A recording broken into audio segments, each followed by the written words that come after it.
The following is a presentation of Eagle Radio and KINA Sports. Trojan basketball is on the air. This is Countdown to Tip-Off for Southeast of Saline basketball on KINA Sports. Coming up, you're going to get a full preview of area games, analysis on this matchup, and keys to a Trojan win. Now let's head to the gym for Countdown to Tip-Off right here on KINA. Well, as the chill of winter gives way to a little bit of early spring weather here at the tail end of January, things in NCAA basketball play are heating up. And tonight, the Southeast of Saline basketball teams have made the trip down to Salina to tangle with Sacred Heart. Hello, everybody, and welcome in courtside here on the campus of Sacred Heart High School. Tyler Henry alongside you. So glad to have you with us for another edition of Southeast of Saline Hoops right here on KINA. The last time these two teams tangled on the girls' side of things, it was a bit of a muddy affair, but Southeast of Saline held their own, collecting one of only 2 wins this season, in which they picked up a victory while being held to under 40 points. Well, how did they do it? Excellent defense, as SES held Sacred Heart to just 25, one of their best defensive performances on the season, and completely held in check a number of quality playmakers for Sacred Heart, who will be eager to get their revenge here on their home floor here tonight. But if Southeast of Saline has anything to say about it, they will look to keep the good times rolling, as they have continued on one of the better stretches of their season, winning 7 of their last 8 games, with the lone stumble coming in the championship round of this year's Sterling Tournament. Meanwhile, this is a Sacred Heart team still settling in, still trying to find their identity this year, and looking to kind of work their way through a log jam in the NCAA standings as they look to bolster their resume, pick up a quality win, and work their way towards the upper echelon of the NCAA. Great chance for them to do that here tonight. But that'll be easier said than done against the last remaining undefeated team in league play. Southeast of Saline comes in at 4-0, and they would love nothing more than to collect a 5th league win and pick up their first sweep of NCAA play. We'll step away, but when we come back, we'll take a look at starting lineups, get your keys to the game, and get you back out to the campus of Sacred Heart in time for the opening tip. It's Southeast of Saline and Sacred Heart, and you're catching it right here, presented by our friends at Salina Ortho on KINA. Brokerage firm to help you with your Medicare, life insurance, and annuities. L&L Advisors is the #1 local Medicare supplement and insurance specialist. Medicare can be confusing. Let the experts at L&L Advisors help make sense of it. Stop by one of 3 locations in Salina or McPherson and speak to an agent about the needs of your family. L&L Advisors, main office at 717 Roach right off Crawford and in the Central Mall Salina and downtown McPherson. Based on honesty and trust, contact L&L Advisors today. Okay, Coach, thank you for your breakdown on your offense and defense. Now here's Juanelle Garrettson, your real estate coach for buying and selling. Hi, fans. It's Juanelle Garrettson from SalinaHomes.com, and I'm here to coach you up in your real estate game plan. Now is a great time to list your house, land, or investment. Or if you're in the buying mood, I'd love to help you find just the right real estate opportunity for you. And as always, go Trojans. Buy or sell, call Juanelle at SalinaHomes.com. Your local Farmers Insurance agent, Stephanie Kniper, wants to put her experience to work for you. Stephanie Kniper proudly serves Saline County and Salina families and businesses and is ready to review your existing policies or provide a no-obligation quote today. Call Farmers Insurance at 785-825-8419 to get smarter about your Farmers Insurance. Farmers Insurance, we know a thing or two because we've seen a thing or two. We are Farmers. Bum, bum, bum, bum, bum. Underwritten by Farmers Truck Fire Insurance Exchanges and Affiliates. Products not available in every state. John Deere utility tractors from Prairie Land Partners are the perfect match for any chore on your property, farm, or ranch. These tractors are the ideal blend of versatility and value. From working livestock to snow removal for hay producers, municipalities, and property owners, these tractors bring the power and versatility so you can haul, mow, bale, feed, and maintain your property. Visit them online or stop by any Prairie Land Partners location to test drive one today. Delivering the right solution. Prairie Land Partners. This is Trojan basketball on KINA. Welcome back in here on the campus of Sacred Heart High School. Tyler Henry alongside you, joined now by Tyler Smith. Time now for us to take a look at the matchup and get a little more intel on these two teams. Tyler, the last time these two played, it was kind of an uncharacteristic game for Southeast of Saline, at least on the offensive end. Like I said, they have only been held in wins to under 40 points 2 times. The last game, ironically enough, came earlier last week against Ellsworth as they picked up a victory there. But you go back to this game here, again, for Southeast, yes, things may not have clicked the way they wanted to offensively, but defensively, they found a couple of things that they really liked on that end. Held Sacred Heart to 25 points. They did, yeah, and we saw this was kind of the first time that I've seen this team stop relying on the three-point shot. You could see that Sacred Heart's going to play a lot of man-to-man defense, and you saw that Southeast didn't settle for the three-point shot. You saw a lot of one-on-one situations and just players driving to the basket, and that kind of led to the success that you've had from that Heston game. So, prior to Sacred Heart, you had the Halstead loss, and that Halstead loss was tough. Halstead forced a lot of things. Then Sacred Heart, and they took away, Southeast started driving to the basket, started, looking more, getting the ball deep, getting better shots, working the offense, and then this run has happened. And I think you're going to see more and more of that tonight. Like, get rid of the three-point shot. If it's there, you take it. If not, if it's man-to-man defense, you're going to rely on your athletes, you're going to rely on your playmakers and let them go to work. Well, and again, this is a Southeast of Saline team. You talk about the run. They come in here 9-3 overall. They're 4-0. They're the last undefeated team in the NCAA. They take on a Sacred Heart team that really has not been a slouch this year, 7-6, but they have struggled here in league play. And I think, if anything, it's a testament to how good the NCAA is, right? You're going to get a dogfight night in and night out, but that also means you can't look at that league record and expect anything to be easy. They are a tough team, and they're going to be another tough out here tonight trying to avoid the sweep. Yeah, and that's what makes, like, a rivalry, right? And this makes it even tougher. Like, anytime you're playing your in-county rival, all these girls grew up playing against each other. You're going to see a player tonight, and I say this every time there's a rivalry game. Somebody will do something that probably shouldn't because they're playing against somebody that they probably played against in their backyard at some point. All of a sudden, you're not as intimidated. You don't care about scouting reports. You just go up. It's just mano-a-mano. You just go at it. It's always a fun matchup here, and we'll get kind of more into this rivalry as we get deeper into the game. But always a fun matchup, and I think the Southeast team's starting to enjoy this villain role. Just coming in, I talked to Maddie Harris, running into these seniors, Maddie Harris, Brielle Potachek, Lexi Jacobson, just on the campus of Southeast Saline, just talking to them. They like it. Like, they like the pressure. They like being, like, the spotlight on them. And I think they love matchups like this. Like, there's just dogs in them. Well, and not without cause, right? Because you have to remember, you go back to the early days of the Coach Smith administration, and it really was, a program that wasn't in the greatest of spots. I wouldn't want to use the word dire straits, but these are players that have had to learn how to win. They've had to settle into that role, and at the end of the day, one of the watermarks is always going to be, how do you perform against your biggest rival? You go back 5, 6, 7, 8 years, you find a couple of really good battles between these two, but you're absolutely right.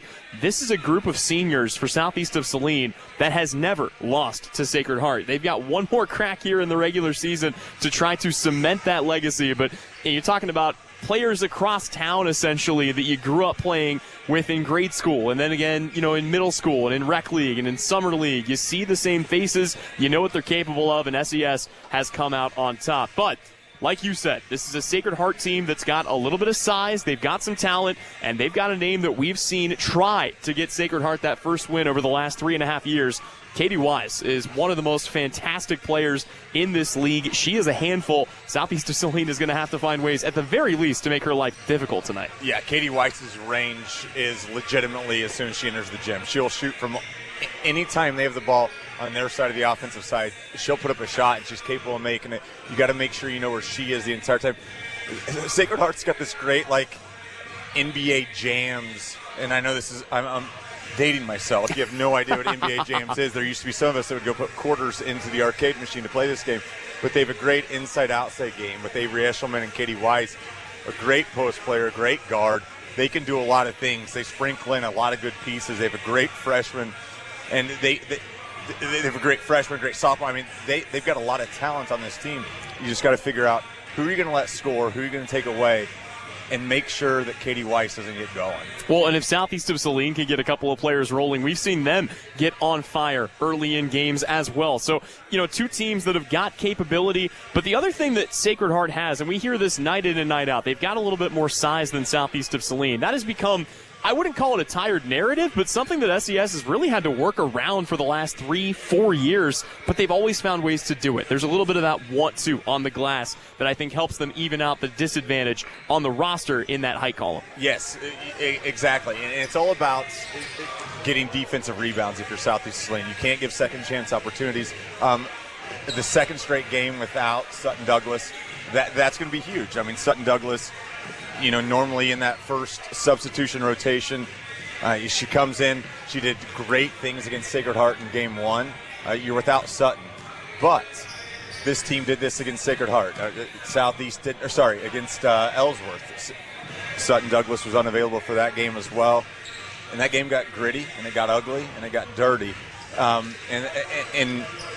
the best way to say those words, but that's exactly what tonight's going to have to be. I mean, you're playing without a big, and with a big like Avery Eshelman, you got to figure out different ways to kind of throw defense at her. And I thought Sutton did a great job in game 1 against them. You don't have Sutton tonight.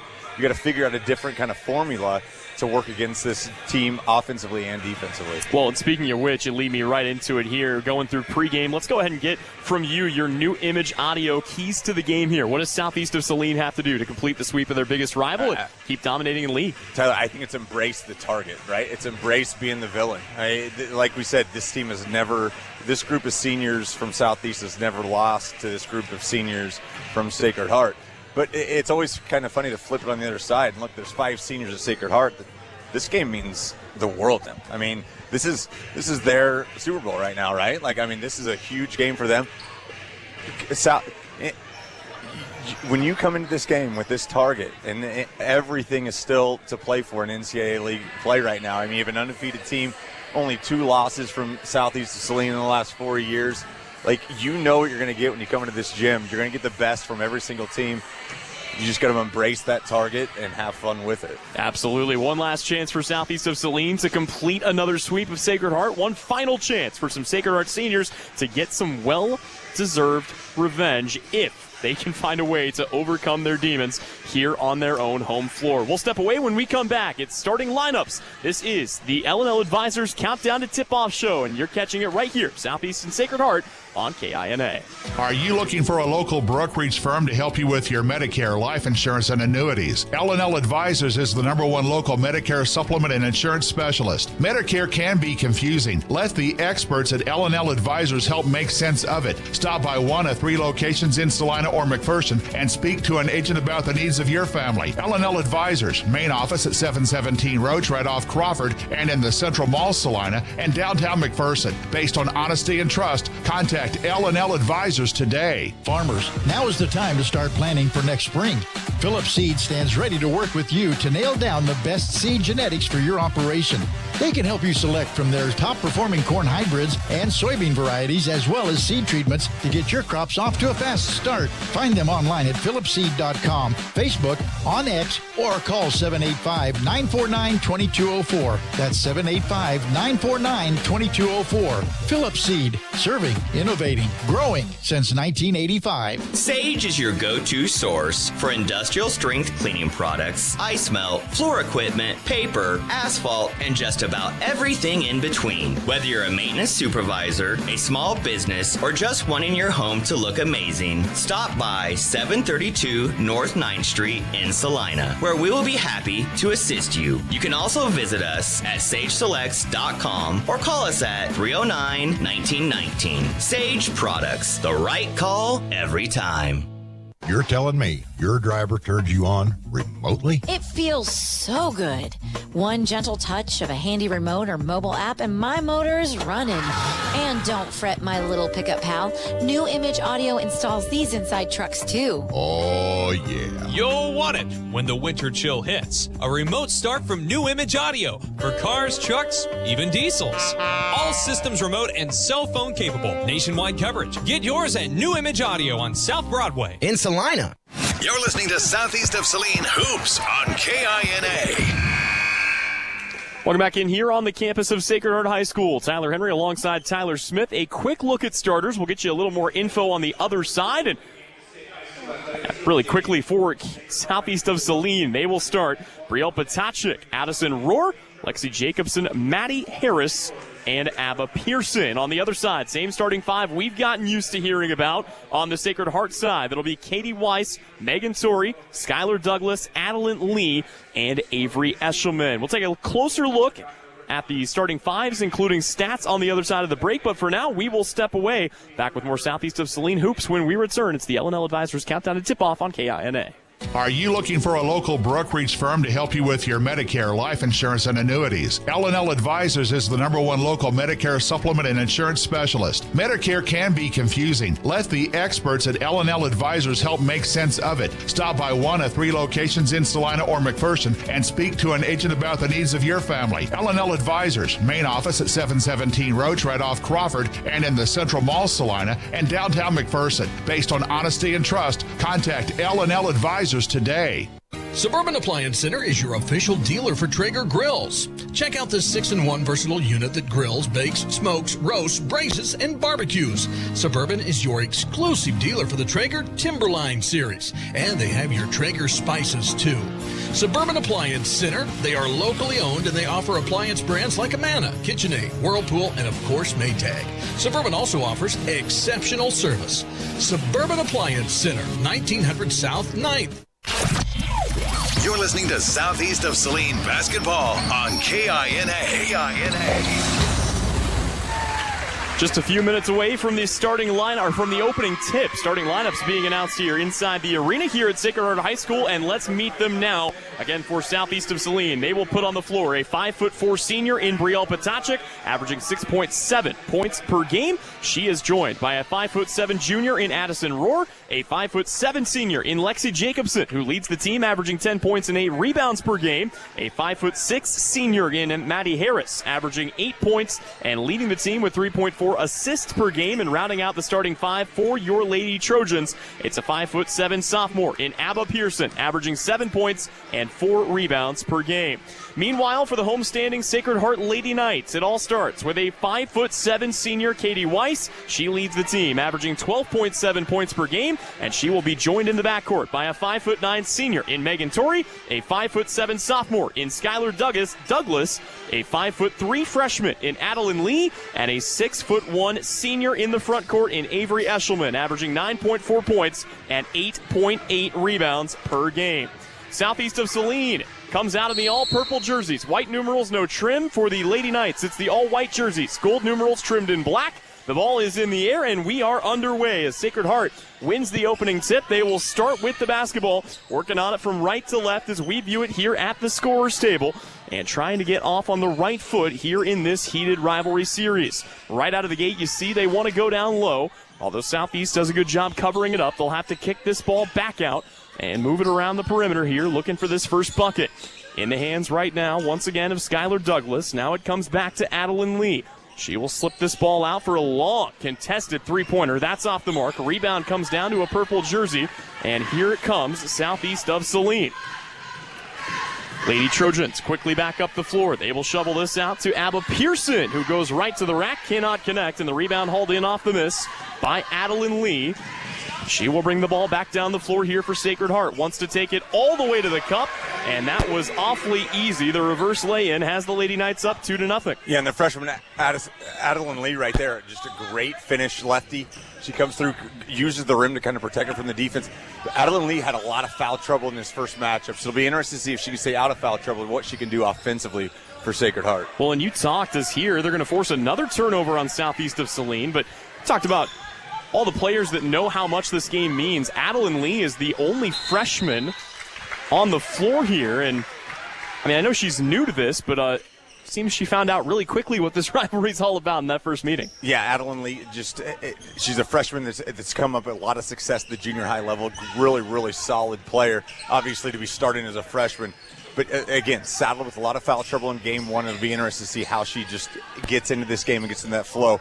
She's matched up with Maddie Maddie Harris, so that's going to be a difficult matchup for her. Score still 2-0 as the ball's going to be turned over. And Tyler, it seems early on, Sacred Heart, they really do want to try to utilize their size advantage. Here's a little stop and pop action off the mark for Brielle Potacek, but they are trying early on here to feed the ball down low to Avery Eshelman. Yeah, which is what I would do every single night. And we see that Sacred Heart gets away from that a little too often sometimes. But right now, Southeastern man-to-man, I wouldn't.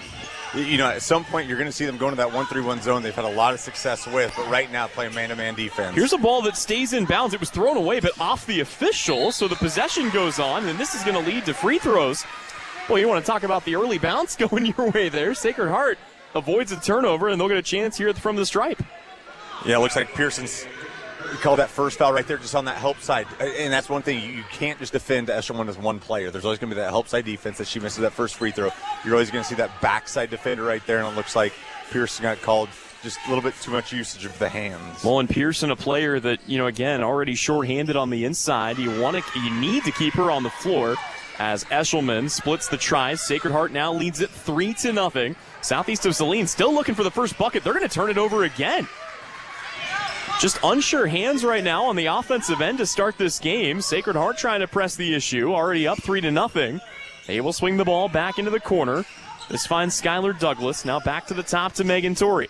Torrey wants to dump it off down low. Once again, that's Eshelman. Eshelman goes up. Her shot no good, and the rebound hauled in by Southeast of Saline. Lady Trojans back up the floor here with Maddie Harris. She will kick the ball back out to Pearson. Now swinging around. This is Potacek on the right wing. Potacek wanted to go inside. Now they'll dump this underneath, and the first foul of the day on Sacred Heart. We'll see who they call this on. Looks like that is going against Megan Torrey. Yeah, and right there you saw that it looked like Addison Rohr just created great great position on that low block right there. Great entry pass from Maddie. There was nowhere for Torrey to go other than through Rohr. Here's a great three off of a set piece. It's going to roll out of bounds, and it will be Sacred Heart basketball. But you like the creativity of a play like that. You get yourself open there with the inbounder. Southeast of Saline right now just trying to pry the lid off the basket. Anything that you feel like they need to settle into offensively here on these first couple of possessions? Yeah, this is one of those things. You want to see defense lead to easy offense early, right? And right now, Sacred Heart's making that extremely difficult because they're good ball possession, good control. They're trying to get the ball in down low. But just keep playing hard man-to-man defense. You still got that zone to go to if you need to later on in the game. Three-pointer flies for Sacred Heart. Off the miss, the rebound hauled in here by Lexi Jacobson, but Southeast is going to throw it away again. Another turnover, a transition three, and that goes down for Katie Weiss. It's her first bucket of the night, and it's a 6-0 Sacred Heart lead. And this is exactly the great start right now for Sacred Heart. The defense is leading, just like we're talking, we want Southeast to do. Sacred Heart's doing that. Good defense is leading to easy shot opportunities, and they're taking full advantage. Southeast almost turns it over again. They will fire another three-pointer. This one's off the mark for Maddie Harris. And that's going to be the second foul right there on Megan Torrey. Big-time foul. Absolutely. Torrey in some early trouble. We'll see if they sub her out. Each team will make one sub here. Nicole Richards comes in to replace Megan Torrey. So there we go. She picks up her second and heads to the bench. Meanwhile, Southeast of Saline will replace Abigail Pearson with Reagan Durant. Durant coming off of a good performance against Ellsworth just a few days ago. Southeast here gets the ball in. They will get it back up to Potacek. Still looking for their first bucket of the night. 4:09 left to go, first quarter. Good crossover there for Potacek, but her shot may have been bothered from behind. Katie Weiss plays good defense too, and she will run the floor here for the Lady Knights. Yeah, it looked like Potacek right there just used a little hesitation to get a step, but she should have just kept going, just kept the gas on. She had a wide open layup, just used that hesitation. Weiss, great job recovering, coming back for the block. Sacred Heart back on it now with Weiss on the left wing. And again, they try to dump it underneath, and I'll tell you what, you hear all the time. You look at Southeast roster, you say, how are they going to defend the post? Like that. And I know for those listening on radio, you can't see it, but it's very masterful the way they guard the inside. Well, it is, and it makes it really easy when you have somebody like Lexi Jacobson, right? I mean, she's going to give inches away to post players all the time, but her athleticism just shines through. And it's another miss as Eshelman gets the ball cleanly, but she is just not given any space right now. This has already been a great performance underneath as Southeast loses out. I believe we're going to have a jump ball here, and the arrow will keep it with the Lady Trojans. But if you're SES, still looking for that first bucket, even if it's just getting to the free throw line and getting a chance from the stripe, just got to get something crooked up on the board here with 3:22 to go in the first quarter. Yeah, you do. And that's one of those things, if you're playing right now, you can't look at the scoreboard. You just got to keep rolling with it. You can't worry about that. Once the lid pops off, you get that first bucket, more of them start to fall. But you can just tell, like, you're starting to press a little bit. And there it is, deflection off a hand, finds Brielle Potacek, who steps in and drops it in from 8 feet. And it's a 6-2 ball game here. Southeast defense has kept them very much in it. This game could be more out of hand for sure, but SES doing a great job defending here. And just as I say that, finally, Avery Eshelman is able to spring free and drop it in the cup for 2. It's an 8-2 game. Yeah, good finish from Eshelman, but better catch. Like, she had Lexi all over. Just a great catch over her shoulder. Nice finish from the senior from Sacred Heart. Duran goes underneath. Here's a miss by Abba Pearson, and the rebound is taken in by Sacred Heart. SES not getting many offensive rebounds here. Neither team really has in this game. And we can tell the officials are letting them bang. And that's going to be something that all players and coaches are going to have to adjust to as we get rolling. Here's an aggressive drive to the rack, and Adeline Lee has her second bucket. That's going to prompt a timeout to be called. Southeast of Saline wants to take a moment and talk it over. It's a 30-second timeout, so we'll keep it right here. And remind you that coverage of tonight's game is brought to you by our friends at the SES Education Foundation, Kelly Kitchener Shetler Insurance, McKim Service, and Anesthesia Associates. And Tyler Smith, it's been one of those nights. Southeast, again, defensively, you can't really fault them, save for the last couple of possessions. Offensively, still just trying to find that groove, though. Yeah, really are. And again, like we talked about, nothing's leading to easy offense. You're going to have to work. And Sacred Heart's playing great defense right now, making every single shot really, really tough. Everything's contested. There's no opportunities for second chance points. They're cleaning the boards. Just got to stick with it, right? Like, it's a long game. If you look at games and look at when runs happen, it's easy to get frustrated if they happen early, but runs will happen at any point of the game.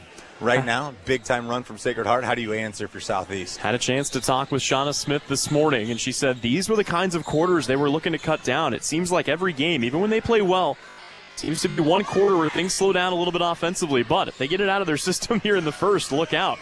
A lot of movement here. Kick out, open three-pointer, fired away, rims in and out, no good. Good take there for Maddie Harris, who's been heating up these last couple of games. Rebound taken in by SES. They'll swing it back to her. Now on the baseline, and Abba Pearson knocks down the baseline, Jay. And it's Pearson who's doing a really good job just finding her range. She's averaging in double figures in her last 3 games. She's just fallen in love with that 15-footer. Great finish from Pearson. 10-4 our score. Miss underneath. Offensive rebound. Second chance opportunity, no good. Comes back to the shooter. Finally, a foul is going to be called there as Avery Eshelman got her own miss, went back up, got it again, and ultimately it leads to a foul on Lexi Jacobson. That is her first. And I thought it was a shooting foul. It looked like Eshelman was lining up to go to the free throw line as well, but the officials are going to say it was on the floor. Eshelman just fighting her tail off right there to get the offensive rebounds and get second chance opportunities. Ball still here with Sacred Heart. 1:35 left to go. Still working through first quarter action, but Sacred Heart definitely in the driver's seat here on their own home floor. They will work the ball around the perimeter. Now try to go inside, and it's slapped out of bounds. Lexi Jacobson having absolutely none of the postgame right now. No, and that's what Lexi, she'll start behind you, and she can so quickly get around on that pass on that front side. She can do so many things defensively. At 5'7", you think that maybe she can't guard your post player, but she does such a great job night in and night out. Again, 1:25 to go. Baseline inbound coming here for Sacred Heart. They will throw this in at the top to Katie Weiss. So far for Weiss, just the one bucket. It was a big three-pointer early in this quarter as Southeast of Saline continues to play stifling defense on the outside. Ball right now on the left wing. They'll give it back up here to Weiss. Tries to go underneath. Ball's poked away. Somehow comes down into the hands of Eshelman. Now they work the ball around the perimeter once again, but not allowing her to take any shots. Here's a three-pointer from the right wing. It's off the mark, and the rebound hauled in by Abba Pearson. Pearson quickly back up the floor here. Brielle Potacek, final minute here of the opening quarter. Ball back in the hands now of Maddie Harris. Dumps it off on the block. And Southeast trying to save it, can only give it up to Weiss, who brings it across the timeline, or will bring it across the timeline with about 40 seconds to go. And it looks like right now, you're looking, you might play for one, you might spread it out. I mean, you got a lead, you got a 10-4 lead, 35 seconds left in the quarter. You're just going to spread it out, try to get the last shot of the quarter. If you're Sacred Heart, it's not a bad idea. You don't want to give Southeast any momentum going into the second either. And for the time being, at the very least, it does appear that they are going to keep it and play for a late shot. They've got it with Weiss right now, right at the edge of the Knights logo at center court. 15 seconds to go here in the first quarter. Dishes it off now back to Adeline Lee. Lee from the white right wing kicks this out. Three-pointer flies, and the bank is open for Sydney Getz. Southeast going to have a few seconds to get it across to the half court. Three-pointer flies, and the answer just off the mark for Abba Pearson. It has been all Sacred Heart here in the first quarter. Lady Knights lead it 13-4 as we go to quarter number 2 here on KINA. Insurance is something we all need in our business, home, car, and life. But do you really understand what's covered? And most importantly, what you are paying for? Hi, this is Rob Carlson in the Salina office of Smart Insurance. Change is good, especially if you haven't looked at your insurance policy lately. I can help you understand what you need and where the gaps are in your coverage. We provide free quotes and take pride in looking out for you. Smart Insurance, with locations in Salina, Abilene, and Harrington. Give us a call today. Mary Maids in Salina offers house cleaning services you can see and feel. Your home is more than just a house. It's where memories are made and moments are cherished. Though life can be complicated, house cleaning shouldn't be. Mary Maids strives to take the stress out of your day so you can live your life your way. With more than 40 years experience and an advanced time-tested cleaning process, they can help you reclaim time with your loved ones. Find Mary Maids on Facebook or check out their website at marymaids.com. You're listening to Southeast Trojan Hoops on KINA. Welcome back in here on the campus of Sacred Heart High School. Tyler Henry alongside Tyler Smith, and a big early lead for Sacred Heart. They're up 13-4. Before we go any further, I want to say a special thank you to our presenting sponsor tonight, Salina Ortho, bringing you coverage of Southeast of Saline basketball here on KINA.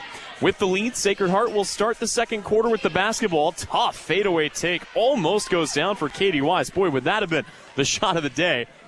Southeast of Saline, though, able to pull down the miss, bring the ball back up the floor, count it, and one for Abba Pearson. I heard it immediately once that pass was made. I just heard, there you go, from Coach Smith. She wants to run. I mean, you've got to, when you're playing against a big, you got to figure out how you're going to tire them out, all right? You're wearing them down because you're throwing so many people at them defensively. You're making sure the front side and the back side, but you got to make them play defense as well. You see Abba hit that, drain the free throw for the and one opportunity, but you got to run. Like, let's go to old school Southeast basketball from Shauna Smith and go run, and figure out how you're going to replace players later. Don't worry about your depth right now. It's been a hallmark of her program ever since she took over here at Southeast of Saline, and now a palming call is going to give the ball back to SES. So there you go. A stop, a bucket, and one, and now a turnover forced. SES with a little momentum, and they're still very much in it. Yeah, and again, it's those runs. All of a sudden it's 13-7. You look right now, you got to fight really hard. You got to work offensively, fight hard for another bucket, an easy chance opportunity. Like, you don't want to settle for anything. You want your offense to run right now, make Sacred Heart work defensively, because they haven't had to work very hard offensively. You and I talked a little bit about this defense that Sacred Heart is playing as SES tries to work it free now. When they settle into the half court, what's working for them on this end of the floor? Well, it just seems like they're forcing Southeast to take outside shots, and right now Brielle Potacek will take one of those outside shots. It's off the mark, and the rebound gives the ball back to the Knights. You know, we talked about the success they had in the first game. It was driving to the basket. It was getting easy shots. It was those one-on-one situations. But you could tell, and that's what I love about these second matchups, is you have game plans, you have scouting reports, and you can kind of, curtail those towards who you're playing. You can tell that Sacred Heart, they know what Southeast wants to do. So it'll be interesting to watch this matchup between the two coaches, how they kind of change their offensive strategies. Well, and you feel like in any chess match, as Sacred Heart's got the ball back, the team that lost the first time has a bit of an edge, because if you're the team that wins, you go back to the well. Here's another dump off. Eshelman misses off the bottom of the backboard, and Southeast brings the ball the other way. But clearly you can see Sacred Heart trying to learn from their mistakes. As Southeast will fire this out for a little free throw line jumper. That's off the mark for Lexi Jacobson. But the offensive rebound, third chance opportunity will finally go. My goodness. Addison Rohr got it off of her own miss and put it back in.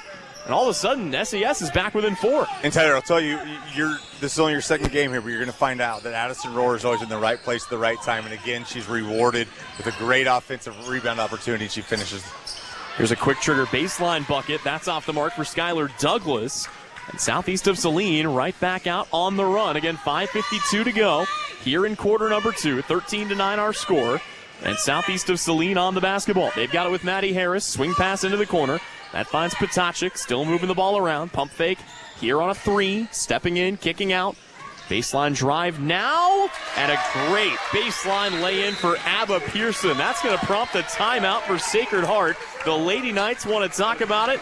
SES is back within 2, and with this 30-second timeout, we will take this moment to remind you that coverage of tonight's game is brought to you by Appliance Center, Home Automotive, Stardust Trophy, and the Bank of Tesket.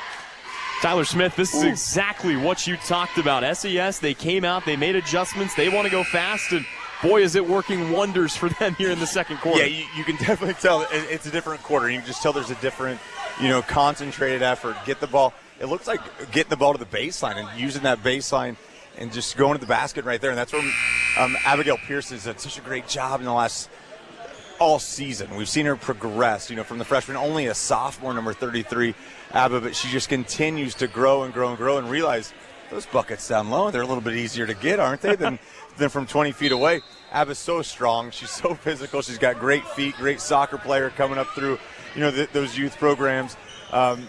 She's really flourishing before us, and it's fun to watch. Absolutely. Here we go once again. Sacred Heart trying to break the deadlock, and boy, that looked like an awful lot of basketball, but they're going to call a foul here on Addison Rohr, and that's going to give free throws on the other end to Adeline Lee. And I think that's a good foul. Addie Lee was, and I was wrong. I said earlier Addie Lee was left-handed. Addie Lee's so good with both hands. You don't know which hand she is. She's a right-handed shooter, but she's so good with her left. She attacked the left right there as she makes the first free throw.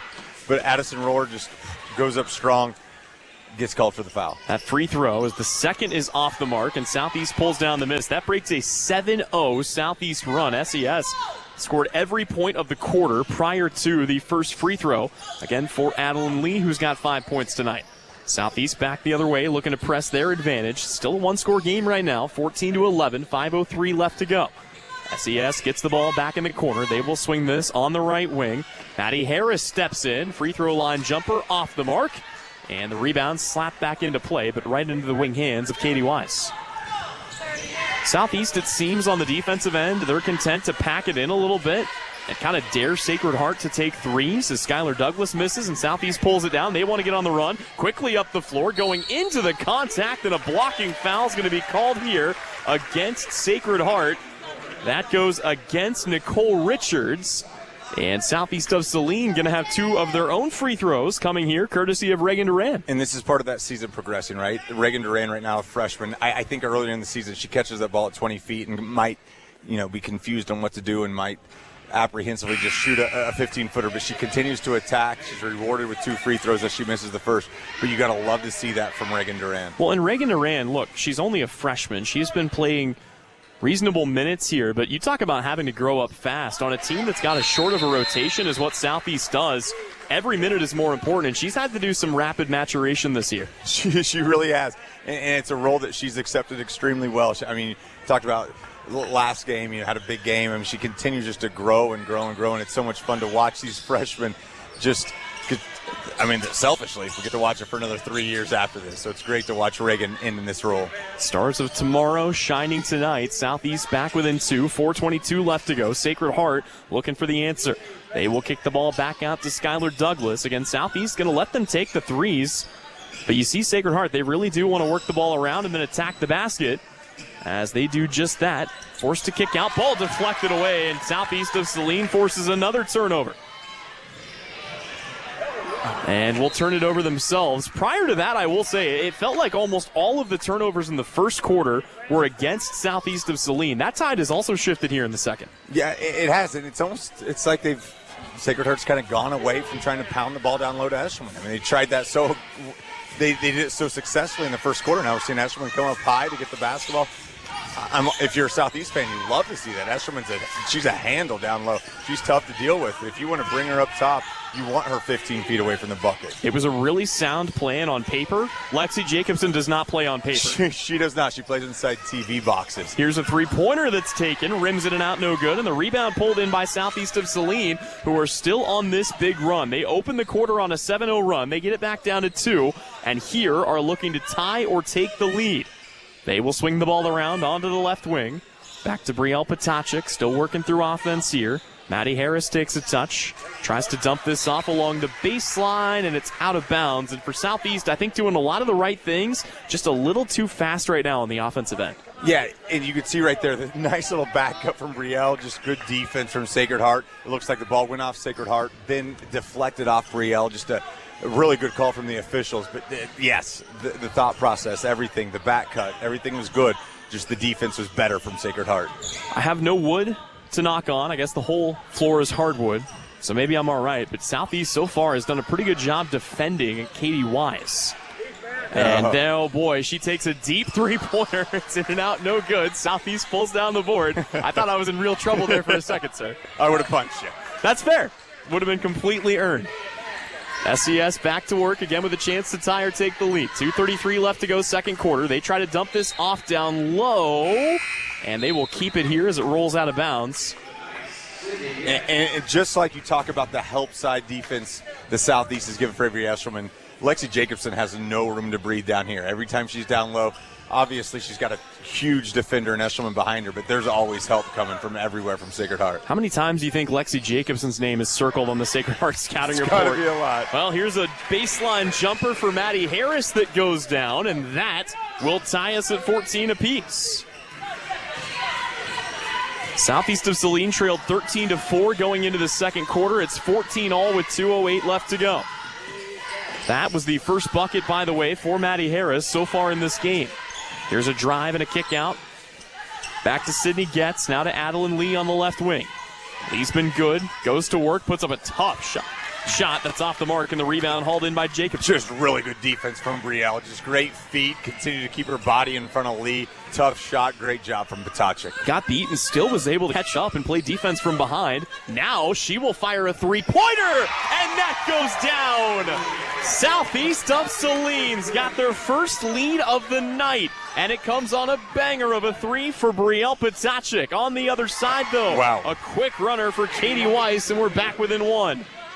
Yeah, great shot from Brielle after great defense, but Katie Weiss, what a great finish from Sacred Heart. 17-16, Southeast in the driver's seat with the basketball, working on it left to right as we view it here at the scorer's table, and they throw it away again, trying to force the ball down low. Yeah, just look at the timing's just a little bit off right now for Southeast. I mean, you're getting cutters, you're getting them there. It's just that the passes aren't as crisp as they need to be. They're not in the hands like they need to be. Everything looks like it's working well there. Sacred Heart right now.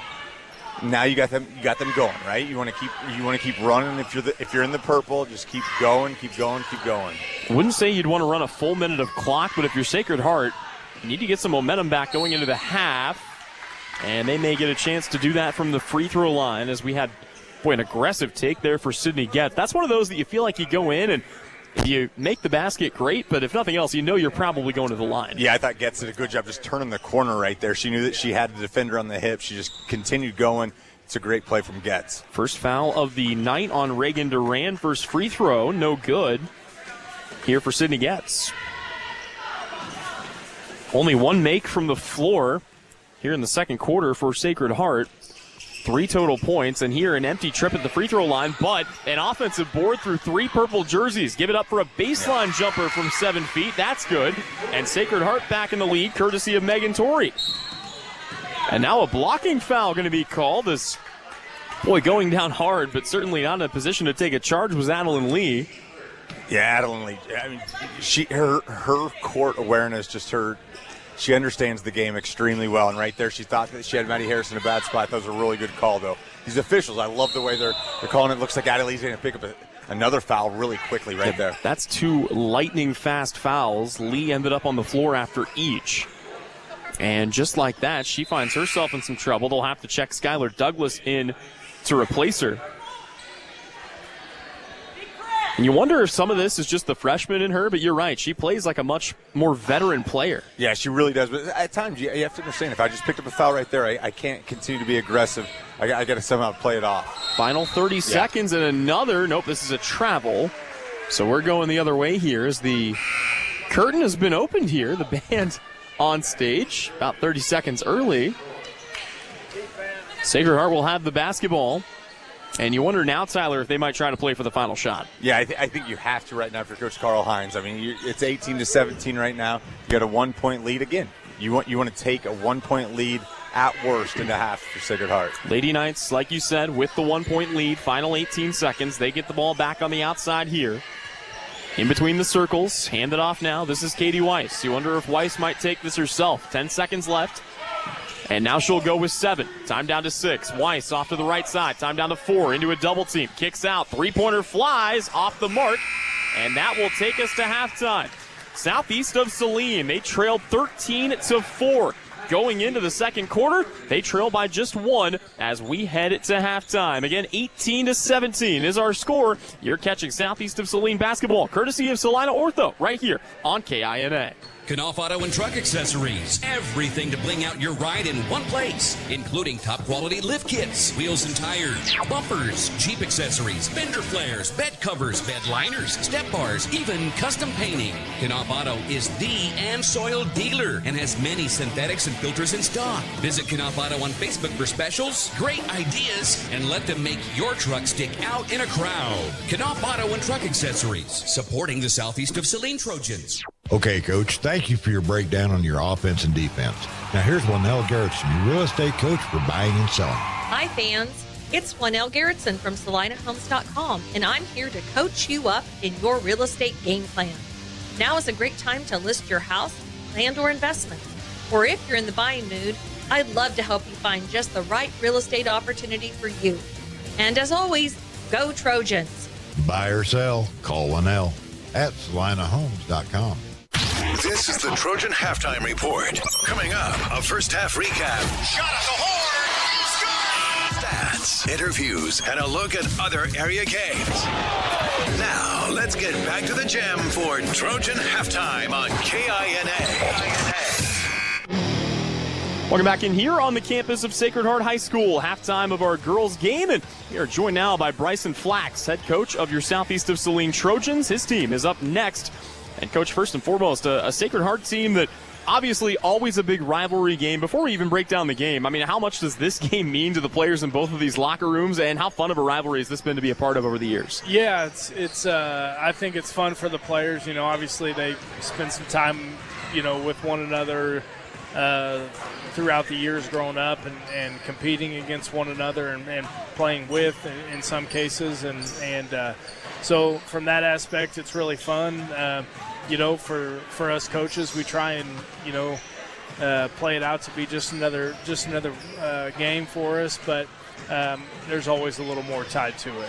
Well, especially here in enemy territory, game 2 here, and you and I spoke about this a little bit this morning, but the first game didn't necessarily go the way that you wanted it to. But when you think back on that first matchup as it pertains to tonight's, you know, second round, if you want to call it that, what are some of the things that kind of stick out to you that you guys will have to be aware of here in this one? Yeah, you know, we got to be better defensively, but specifically, you know, on the other end, we can't turn the ball over, live ball turnovers. That really killed us. You know, we kind of hung with them for a while, and then, you know, I think on 3 possessions we either turned it over or went one shot and out, and they scored on all 3 and to close out the half. And then into the second half we kind of got shell-shocked a little bit, and they ramped up the pressure. You know, they smelled blood in the water and came after us, and we didn't do a real good job of being resilient and got away from us fast. I know that, you know, I've had a chance to watch your team on streams all season long. It's the first time I'll get to see them in person, but through the streams and through the stats, one thing that's been a lot of fun for me, just watching the blossoming of Gannon Jacobson. He has really turned into a huge piece for your team here. What are some of the things that really just stick out to you about the way that he plays and just what he adds dynamic-wise to this team? Yeah, you know, he's really, really athletic, and he plays a lot of basketball outside of when I'm with him. And so that always helps guys with their development when they're playing a lot during the summer. You know, I don't think he realizes how good he could be yet. You know, we still have to get some dog in him, you know, but I really like where he's at right now and kind of how he's progressing.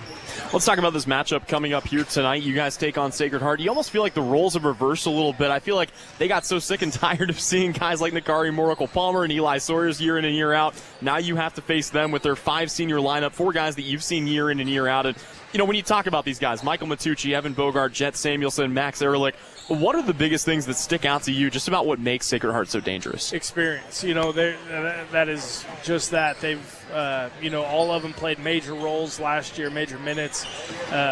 because they didn't have a senior on their team last year, and so everybody's, played so much basketball with one another throughout the last couple of years, and they're really experienced. They share the ball really well. They understand where each other is going to be. And they're very, very well coached. And anytime you add that to it, they're going to be a problem. But you're right. I think, everybody was tired of seeing all of our veterans for a couple of years, and right now we got so spoiled that now we're trying to fight through it, and so we just got to keep taking steps forward. I'm sure you guys won't be shedding many tears during their senior night when they wave goodbye to all of these guys. Exactly. But you and I talked about this before as well, just how well they share the ball, and I know that's a big piece of what they do. All of them are good about playing unselfish, but Michael Matucci, I know he's the motor that makes this go. He's the quarterback for the football team, kind of plays that similar role here on the basketball court. What are the best ways, that you can find ways to challenge him and to make him a little bit uncomfortable to where he doesn't have those kinds of passing lanes that he's used to dishing off to? Yeah, Michael was a unanimous first-team All-League kid last year by all of us coaches, and he's taken a lot of steps forward since then even, and he brings a lot of challenges. He's hard to guard because if you sag off too much, he's going to knock down a three. And if you get up too close to him, he's going to go around you. So we're going to we talked about trying to find that happy medium that kind of gets him out of his comfort zone a little bit. And then we got to be good everywhere else on the floor. We can't overcommit to him because he's such a good decision maker. And so, we just have to be solid and make sure that they're not getting second and third opportunities. When they get shots up, if they don't go in, we can't let them, get another one up. We got to go get the rebound. I feel like a lot of people look at this matchup, certainly that don't understand the rivalry the way that we do, but you look at a team that comes in 11-1 on paper. They're ranked 6th right now in Class 2A. I don't think a lot of people are giving Southeast of Saline much of a chance here tonight, but I know sometimes that almost helps your guys come out and play as the underdog. I know it's a mentality certain teams like.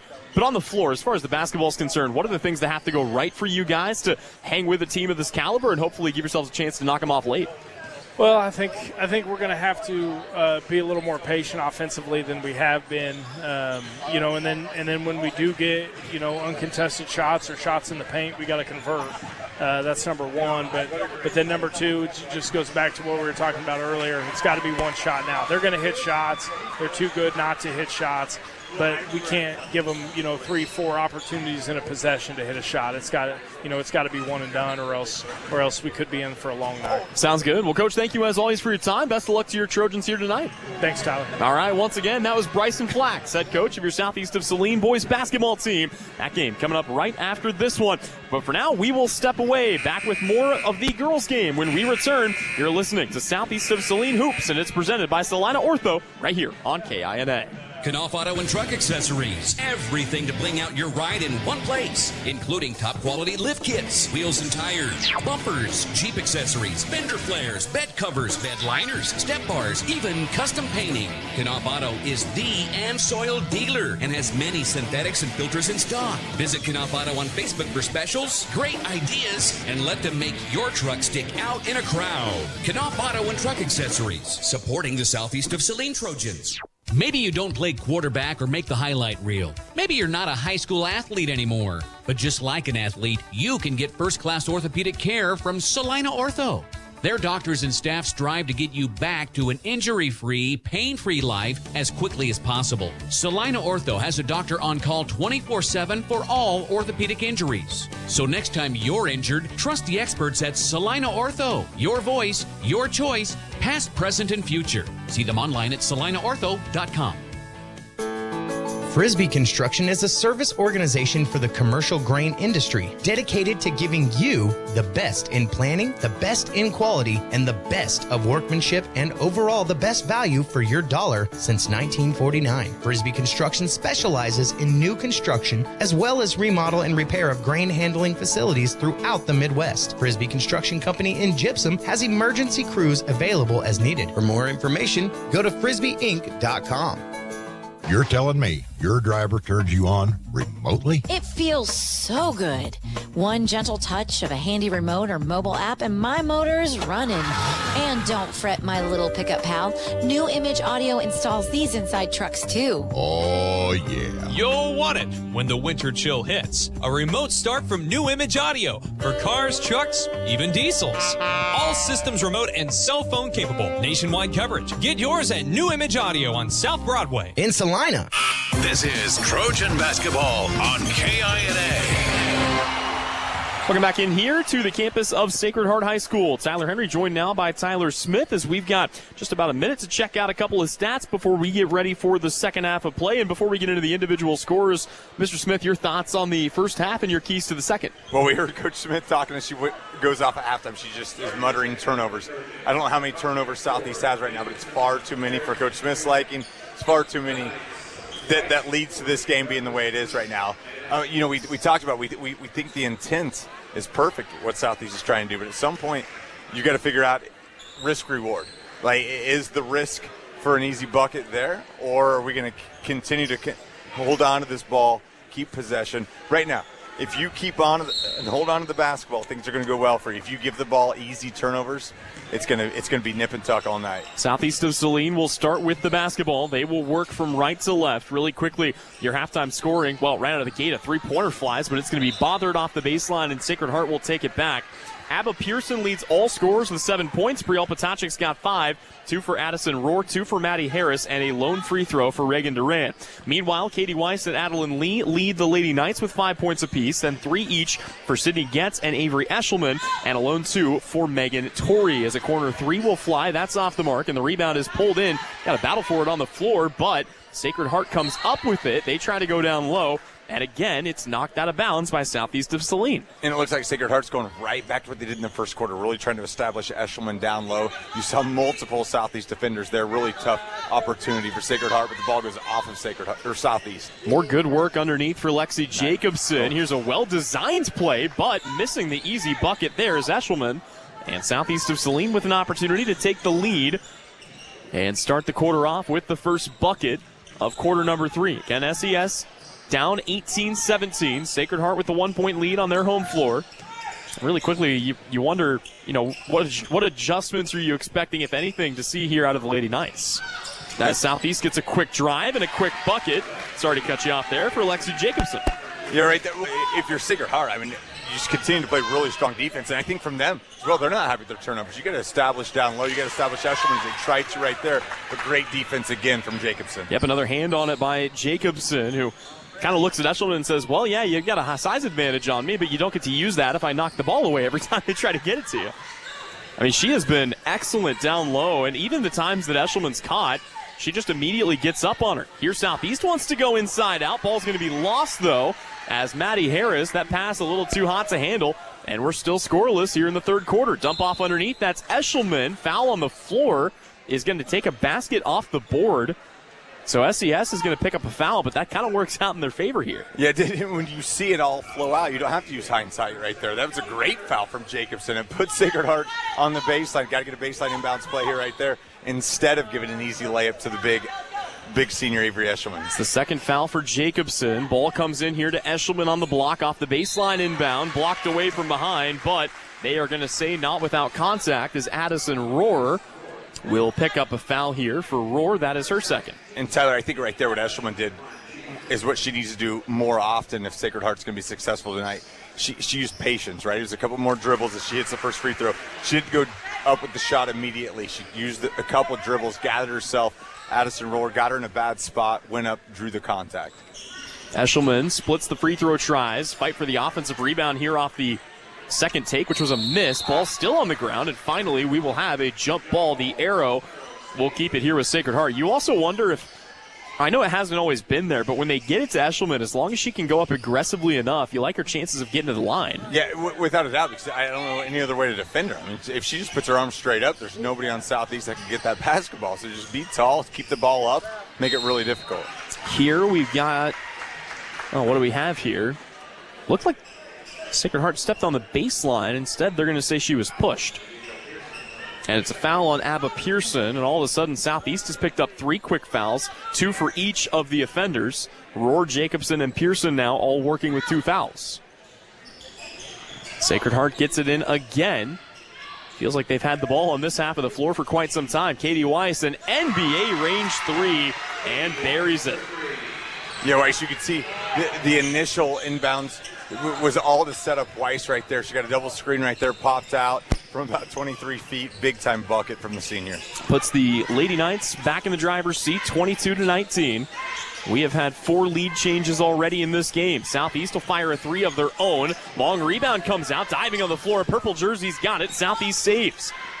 Boy, great play there for Abba Pearson. Here's a ball dribbled off a Southeast foot, but it will stay with the Lady Trojans. This has turned into a chaotic play. They're trying to get a shot up, and they're going to be rewarded with 2 free throws for Addison Rohr. But, boy, that play was just teetering on out of control. It really was. And I'll tell you what a great catch from Rohr. The ball was nowhere near like that body, right? So she reaches the left hand up on her backside, gathers it, goes up strong, draws the foul, rewarded with 2 free throws. More importantly, how about that? That is the 3rd foul on Megan Torrey. Sacred Heart hasn't had a crazy amount of fouls, but they have not spread them out. Torrey's got 3, Adeline Lee's got 2. And the first free throw is sunk here. Second on the way, and Addison Rohr gets them both. And that's big. In a game like this, you've got to make sure you take advantage of those free opportunities. And now another turnover here on Sacred Heart. Southeast speeding back up the floor here, wanting to get out on the run. This is Rohr, kicks it off here to Potacek on the left wing. Now they'll work it around the perimeter and settle back into the half court. Good dish underneath is going to be a beautiful find in the lay-in for Addison Rohr. The cherry on top. Southeast leads 23-22. And that's the play that's so tough to account for, right? There's so many scorers out there for Southeast Leading that can score in so many ways. Addison Rohr right there just benefited from a great catch and a great pass from Harris. Now another speedy drive to the basket. Comes up empty here for Sacred Heart. The rebound taken in by Harris. Southeast of Saline looking for a step back. And it would have gone down too if not for a meddling travel. That will give the ball back to Sacred Heart. Yeah, it looked like Potacek just came off the baseline, came off a screen, catches the ball. The referee says she gathered her. Again, that's one of those. I think in 10 years that's not going to be a travel at all. It's just the evolution of the game. It gathers her feet, gets her feet set, called for the travel.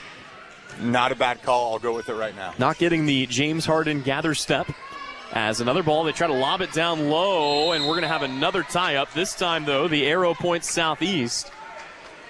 And, I mean, once again, they're trying to force-feed the ball down low. The problem is they're doing it from so far out on the perimeter. Southeast can see it coming. It's easy to get a hand on it. Well, Southeast has now dropped back to that 1-3-1 zone that we've seen them have a lot of success with. And I was wondering if Coach Shauna Smith would wait until the second half to break that out. Again, you don't want to break that stuff out early on. You don't want to give a coach time to talk about that at halftime. Now he's going to have to burn a timeout if he wants to talk about that. Baseline drive. They'll swing it around. Three-pointer flies from the left wing, and Maddie Harris will drill it. 26-22, Southeast of Saline. 4:01 to go in the third quarter, and a timeout taken by Sacred Heart. Carl Hines wants to take a moment and talk it over. We'll take a moment to remind you that coverage of tonight's game is brought to you by our friends at APAC Shears, Citizens State Bank, Salina Regional Orthopedic and Sports Medicine, and Kansas Wesleyan University. And Tyler Smith, it was a great first quarter for Sacred Heart. Since then, it has been all Southeast. Yeah, it has been. And you could just tell, like, the flow and the momentum is starting to change right there. The ball movement was so good. You saw Sarah Feldman catch the basketball. Sarah Feldman's been in this game, I think, for about 30 seconds, but she knew what she was supposed to do with the basketball. The defense was flying around to her. She passes the ball. She kicks to Maddie Harris wide open for the 20-footer. Big-time shot, big-time ball movement. Well, and if you're Sacred Heart, how much of this battle suddenly becomes a mental battle? Because you haven't beaten this team. You got out to the early run. You're feeling good on your home floor.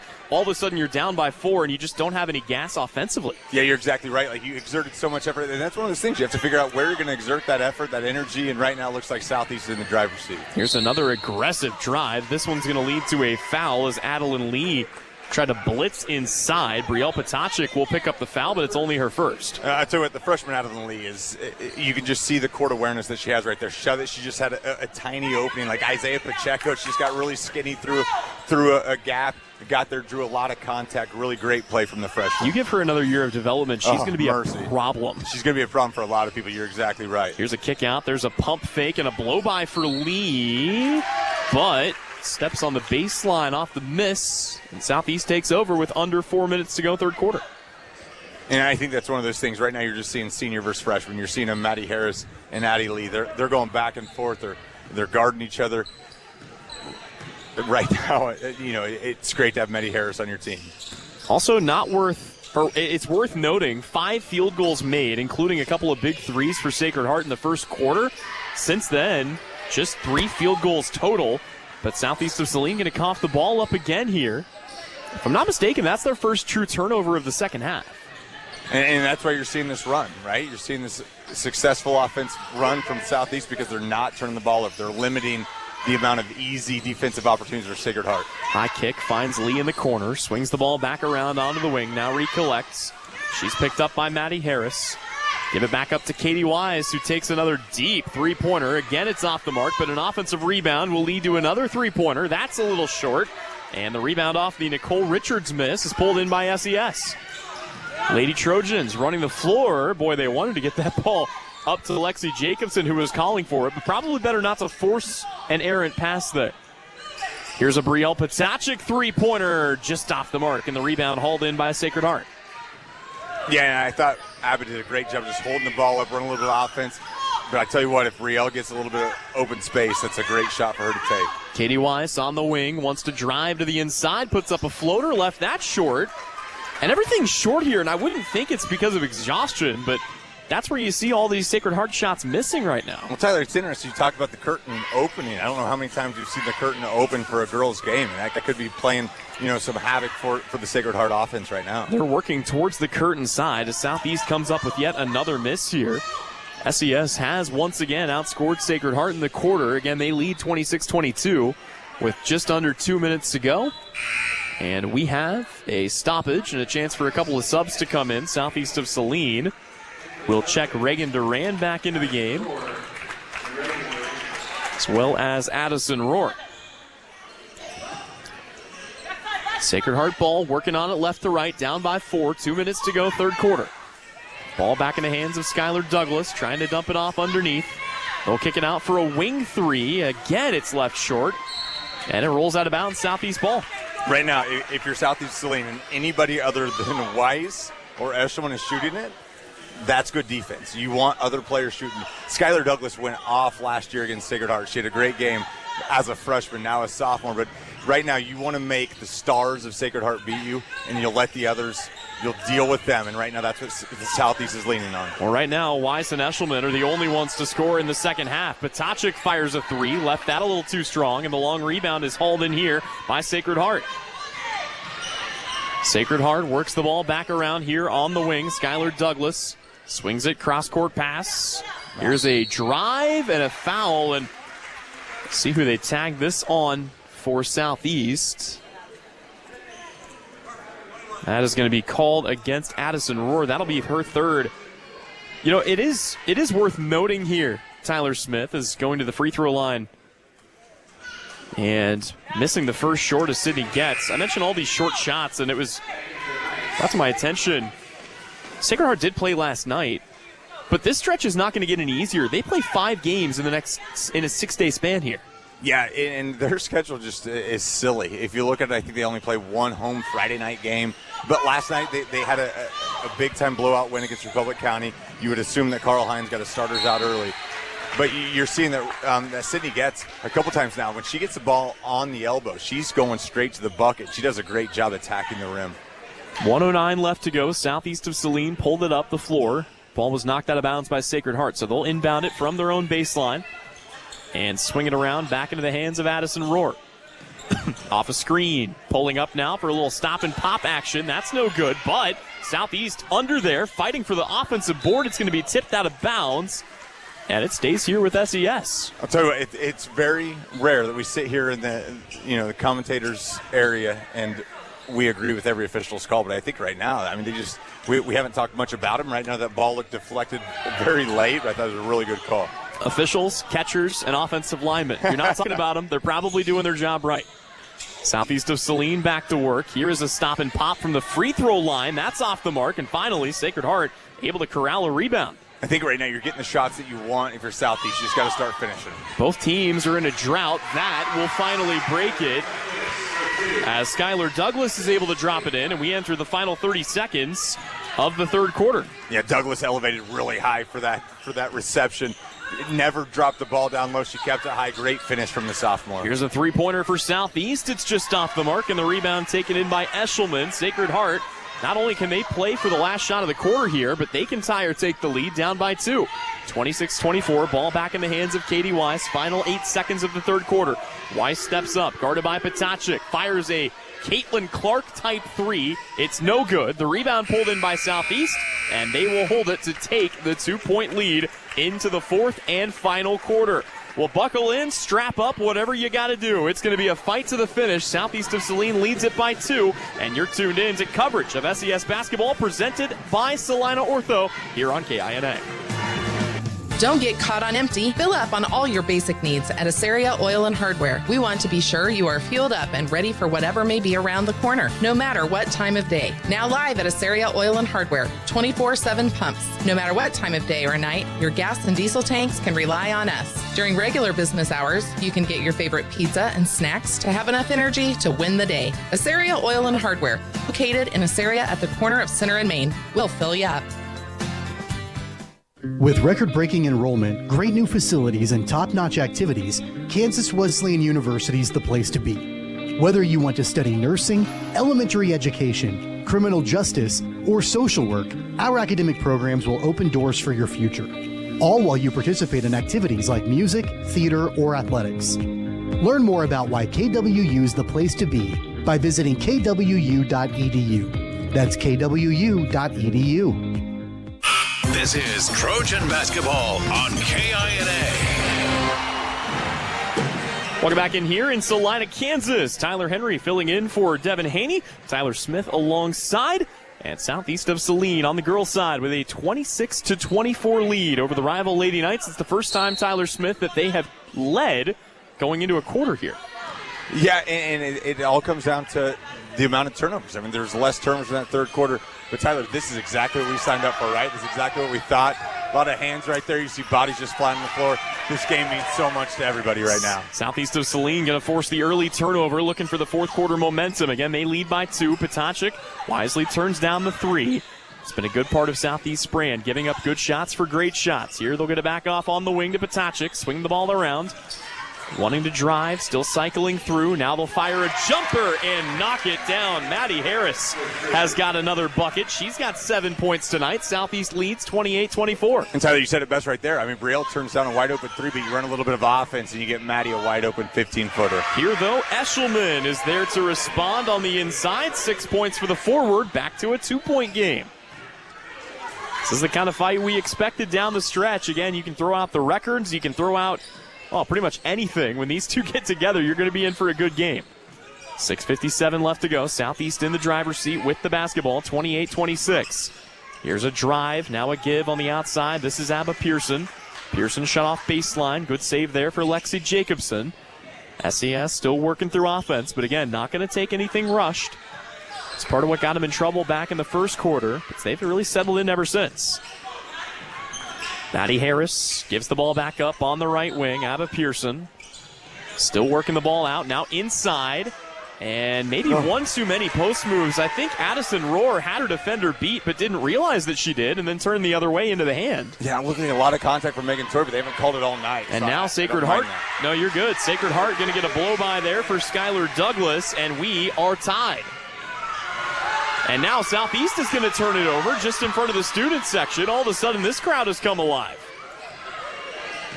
You just got to settle in. Like you look at the close games you played this year. You got to rely on the experience you have. This is perfect Tuesday night high school basketball. Southeast going to force a turnover, trying to force the issue down low to Eshelman. Nobody home, and SES takes the ball right back. Somebody's got to settle in and get a bucket here. Good ball handling, trying to get the ball out to Potacek, and it is off Potacek's hand and out of bounds. And Sacred Heart will take it back. Yeah, Weiss, really good defense right there. Just created a really tough angle for that entry pass to the wing to happen. Good defense to flex the ball off Petacek. The ball goes to Sacred Heart. Knights with a chance to take the lead. Again, they led 13-4 at the end of the first quarter. They led by 1 at halftime. Found themselves down going into this, and they get it right down low to Eshelman, who finally breaks the deadlock and delivers the lead back to the Lady Knights. Yeah, and again, ball movement worked. You couldn't get that backside defender to help. Great offensive set from Sacred Heart. 4 points here in the fourth quarter for Eshelman. Southeast now looking to respond. Working the ball around the outside. They will give it back now to Petacek. Petacek on a drive. Step in for a long 2 for the tie. It's off the mark. The rebound being fought for. But here's the freshman Adeline Lee. And Lee will, I think, wisely step on the brakes and settle back into the half court. Could have tried to force the issue. Instead gives it up to Wise. Wise given a seam. Dumps off to Eshelman, who lays it in. That is 6 straight points for Avery Eshelman. It is a 4-point lead for Sacred Heart. And it's a 30-second timeout called by Southeast of Saline. And right there, I thought Weiss did a great job. She beats her defender. She drives to the basket. Help side comes. Great dish, great catch from Eshelman. Strong finish. 6-point lead for Sacred Heart.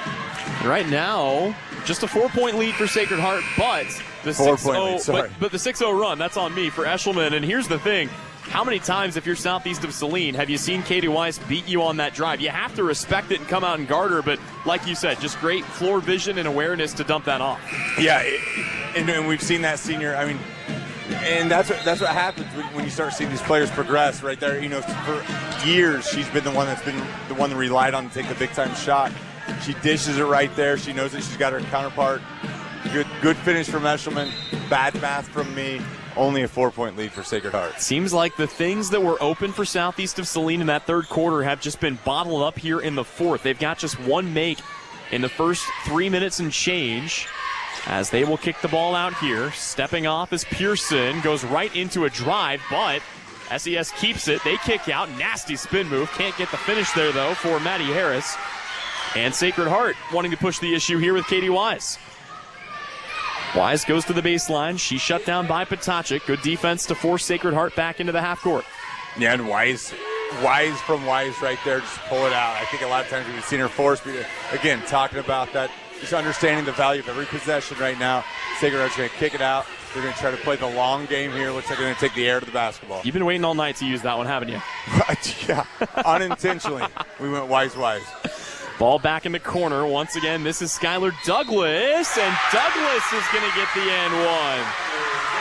Oh, my goodness. Now it's a 6-point Sacred Heart lead and a chance to stretch it to 7 with under 4 minutes to go. Yeah, we saw Wise had the ball on the baseline right there. Takes a dribble to the goal side and then goes to her comfortable left hand. Strong finish. Foul's going to be called on Abigail Pearson, her third. Skylar Douglas had just one field goal make in the entire game. It came in the third quarter, but she has really come on here late. Misses the free throw, but Eshelman there for the long board. So Sacred Heart is going to maintain possession. Still up by 6 with 3:40 to go, and now you really might see them go into clock melting mode. Here's a big shot for Eshelman. It's off the mark. Another offensive rebound. Fought for on the baseline. And it's Southeast ball. Okay, and here's where you got to settle down right now for Southeast. And we saw this against Ellsworth just on Friday night. How do you play when things aren't going your way? When things are going to get ugly? You got to make things ugly now in the next 3 minutes and 31 seconds. It's time for your seniors to step up. It's time to make this thing as ugly, get gritty and pretty right now. It's got to be ugly, but it's going to be a pretty outcome if you can do it the right way. Southeast of Saline needs a bucket here. 3:23 left to go. We've seen how much time can be wasted in a world without a shot clock. Don't want to give Sacred Heart a chance to do that. Here's a ball on the block. Tough shot through contact. It's off the mark, and Wise pulls down the rebound. And Coach Carl Hines is immediately just telling us to spread out. I mean, he understands the significance. He understands how long each possession needs to take right now. Right now, only one team foul against Southeast, and that's something you got to attack the basketball if you're playing defense. If you get called for a foul, big deal. You got to figure out a way to get to that 15th foul pretty soon. So far, Southeast only has one player by my count with 3 fouls. That's Addison Rohr. Everybody else sitting on 1, 2, or none. 2:43 to go. Sacred Heart still trying to burn some clock again. They lead by 3 possessions. There is zero reason for them to be in any hurry right now. Here's a drive to the baseline. And she stepped on the baseline. That's a huge miscue on one of the more veteran players here. You don't see that every day. Katie Weiss just kind of lost track of where she was. Yeah, it looked like a mid-possession right there. Southeast went from man into zone. It kind of confused Wise. I don't know if she knew where the help was going to come from. Just got herself too deep. And quick correction on my part. It is a 2-possession game. 6-point lead for Sacred Heart, 34-28. Southeast with the basketball. 2:17 left to go. They will kick it out. 3-pointer flies. Okay. And that will cut it to 1 possession. Abigail Pearson splashes home the 3. And Southeast is right back in it. What a shot for Pearson. You know, we talked about how successful she's been inside the 3-point line the last couple of games. Just a big-time shot from the sophomore. It's just her 5th made 3 of the season, as now a foul's going to be issued. Southeast of Saline's going to pick that up. If it's on Jacobson, well, it's not on Jacobson.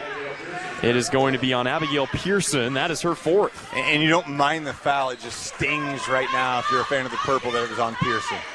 Pearson got to be careful here. Ball thrown into Katie Wise. It becomes a little more interesting if you're Sacred Heart. Now you don't always want to burn clock. Got to get a bucket here. You're still not in any hurry, but if you want to re-extend this to 2 possessions, if at all possible. They will work the ball around here. 1:39 left to go. Again, 34-31 is the lead for the homestanding Lady Knights. Looking to knock off Southeast of Saline for the first time in 4 years. Still shaking and baking. This is Adeline Lee. She'll give it up now in the corner to Megan Torrey. And a full timeout going to be called by Coach Hines. And we will keep it right here. So becomes a little more interesting here if you're Sacred Heart. How aggressive do you feel like the Lady Knights want to get with 1:25 to go? I think this shows you what kind of team you want to have going forward, right? Like, I mean, are you going to go win this game, or are you going to lay back and try to win this game? Like, attack and win, or lay back and win? Big time decision for Carl Hines. I wouldn't be surprised if we see a Reagan Duran come in right now for an Abigail Pearson. It doesn't look like she's checking in. But you've got to go after the basketball right now if you're Southeast Lane. You can't let Carl Hines develop what he's trying to develop offensively. You've got to attack defensively, go after the basketball. If you get called for a foul, that's perfectly fine. You're still 3 away right now from sending them to the free throw line. You got to go if you're Southeast Lane defense. Well, and you wonder if this is going to be drawn up to try to get the ball inside to Eshelman. At the very least, get her to the free throw line. But I think you're absolutely right. If you're Sacred Heart and you're in this position, you have to play to win. You cannot play not to lose. That just cannot be the mentality right now. This is that kind of third and mid-range defense or offense that you're trying to, what do you want to happen? Do you want to go win the game, or do you just kind of want to let things play out? And so it'll be interesting to see how this next minute 25 plays out for both teams. Same 5 on the floor for Southeast of Saline, but now a chance potentially to wreak some havoc on the inbound. Keep an eye, as always, on Adeline Lee. She's the speedster. She will cut to the inside here. Ball comes into Katie Wise, and here we go. 1:23 left to go. 34-31 is the lead. Oh, almost lost the basketball there, did Lee. Here, though, she picks up her dribble, is able to hand it back off to Douglas. Southeast shot thought she might have traveled there. And now a foul's going to be called. Brielle Potachik will pick it up. It should be her 2nd. And it is. For Southeast of Saline, that is their 3rd team foul of the quarter.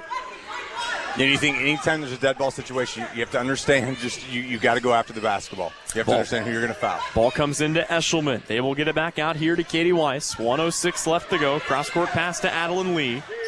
Lee slices to the inside, hands it off. This is Douglas, and that is the 2-possession lead restored for Sacred Heart. Southeast running out of time. 1 minute left to go here, down 36-31. They've got it outside with Potachik. Almost has it poked away. Potachik gives the ball back up into the hands of Maddie Harris. 43 seconds left to go. Defense chance from the student section as this place comes alive. Trying to see their team get the first win over this purple squad in over 4 years. And now a timeout called by Shauna Smith, and Southeast wants to talk it over. We'll keep it right here. If you're Southeast of Saline, you certainly don't need to settle for a 3-pointer. But at the same time, it's a tricky situation. You're down 5 with 32 seconds, but you need a shot here. Yeah, you need a bucket. All right, in a perfect world, you get the 3. However, if you get it 2, regardless of the situation, you got to get a quick foul immediately after a bucket. It's only the 4th. You're still not sitting in the free throw line. Aggressive. You got to be aggressive on defense. Sacred Heart's done such a good job taking time off this clock. Now it's time. And Sacred Heart, 0 team fouls. And that's not, I'm not pointing that out because of the officiating. I'm pointing that out. That's just a fact. It's Southeast this quarter hasn't attacked the rim as much. 0 team fouls in Sacred Heart. They can be super aggressive. Any foul on the floor just brings the ball back out. You're going to have to throw it in from the sideline. Always a difficult situation. Tyler Smith, I've watched a lot of this team from the streams. I've seen a lot of it on paper, but you know as well as anyone, the games are not played on paper. From what you've seen, who do you want the ball in the hands of right now if you're Southeast? Maddie Harris and Brielle Potacek. You're trying to figure out a way to get that, wiggle one of those 2 free for a 3. If not, you got Abba. You got Lexi down low. You just got to get a bucket. Harris will take it in. 31 seconds left to go. Southeast, again, they need a quick shot. They will kick the ball back into the corner, but it's going to be poked away from Abba Pearson, and Sacred Heart comes up with it. Southeast has to foul. That will be Potacek's 3rd. It is the 4th team foul on Southeast of Saline. One more will send Sacred Heart to the line.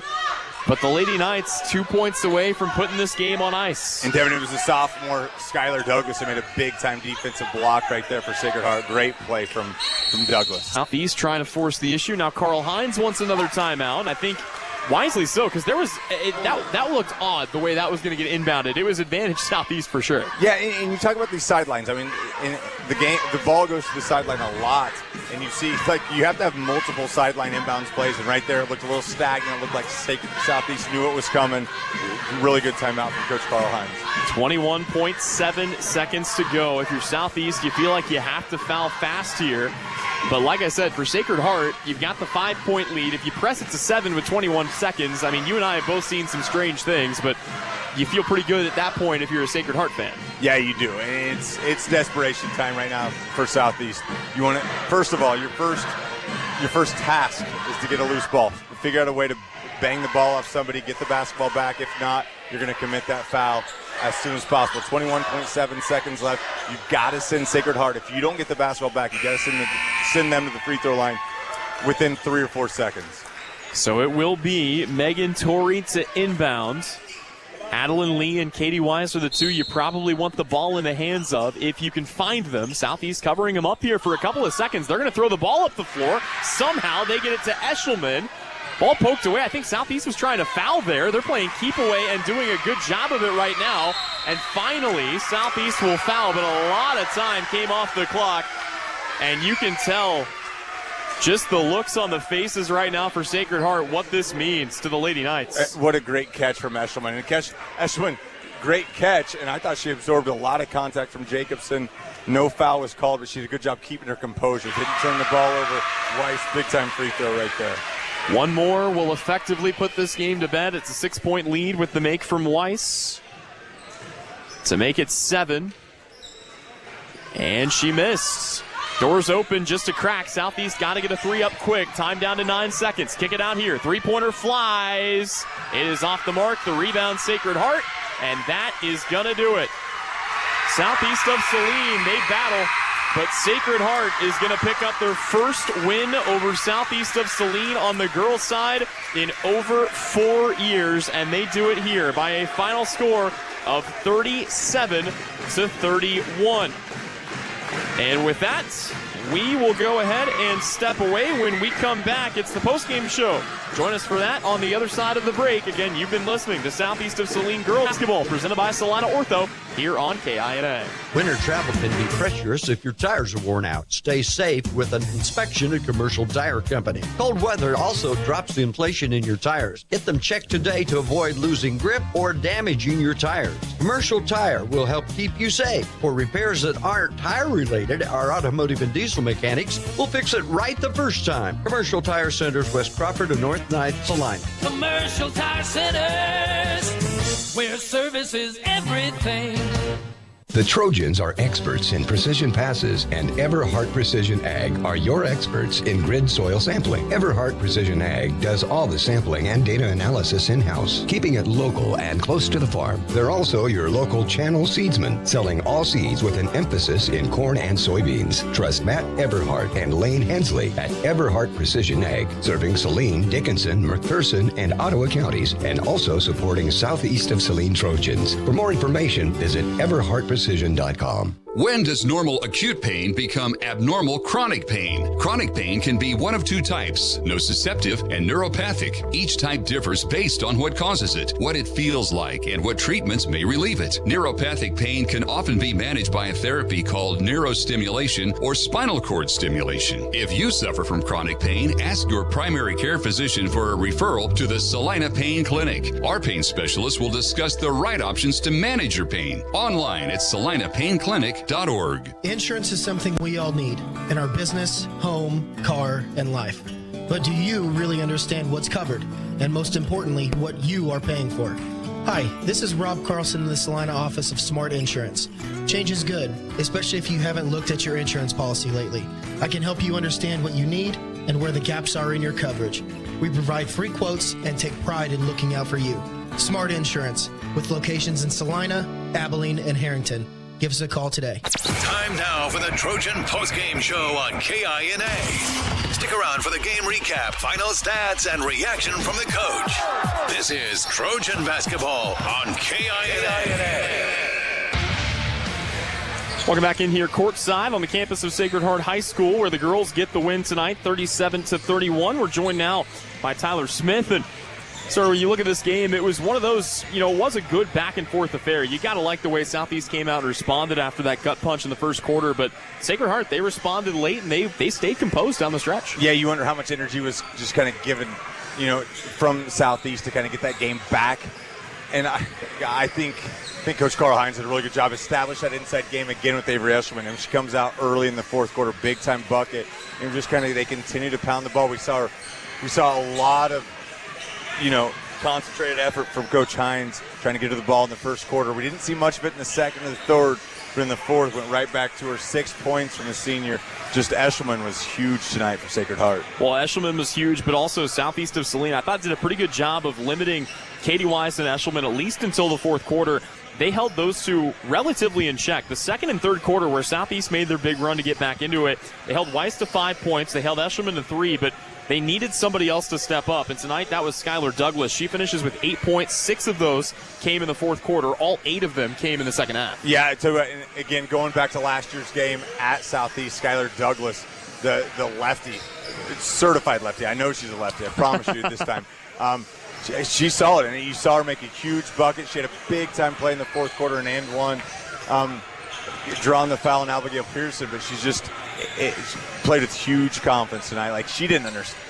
I know she understands the impact of this game, but what a great fourth quarter performance from the sophomore Skylar Douglas. Certainly was. Individual scoring looked like this. We'll start with Sacred Heart, as they had the leader among all scorers tonight. That was Avery Eshelman, who is even with southeast of Saline's Abba Pearson, but they got a little bit more from the supporting cast here tonight. 9 points out of Katie Weiss, 8 points out of Skylar Douglas, 5 on this one for Adeline Lee, 3 for Sydney Getz, and a lone 2 for Megan Torrey. Meanwhile, for southeast of Saline, it was another big night for Abba Pearson, who finishes with 10 points, 7 in this game for Maddie Harris, 6 for Addison Rohr, 5 for Brielle Potachik, 2 for Lexi Jacobson, and 1 in this game for Reagan Duran. And really, it just feels like SES went a little bit cold there offensively down the stretch. Again, in the fourth quarter, just 2 made baskets, no free throw attempts. Yeah, and you could tell there was a lot of, and you looked like the last 3 or 4 minutes, it was just kind of scramble offense, right? Trying to figure out how to get, easy buckets, and I thought Sacred Heart did a good job not giving up anything easy. They're almost, daring Southeast to beat it from the outside, and the shots just weren't falling. But all of a sudden, this is really tightened up NCAA League play. They came in, Southeast came in tonight with a game lead over Beloit. Now, hey, we're all back to even, right? I mean, you put it up on the whiteboard every single year. What do you want to do? There's 3 things you obviously always want to do. You want to defend your home court, you want to win a league title, and win a playoff game, win a sub-state, and see what happens after that. right now, those things are still in play. You're still defending your home court. You've still got a league title to play for, and you've still got a playoff run ahead of you.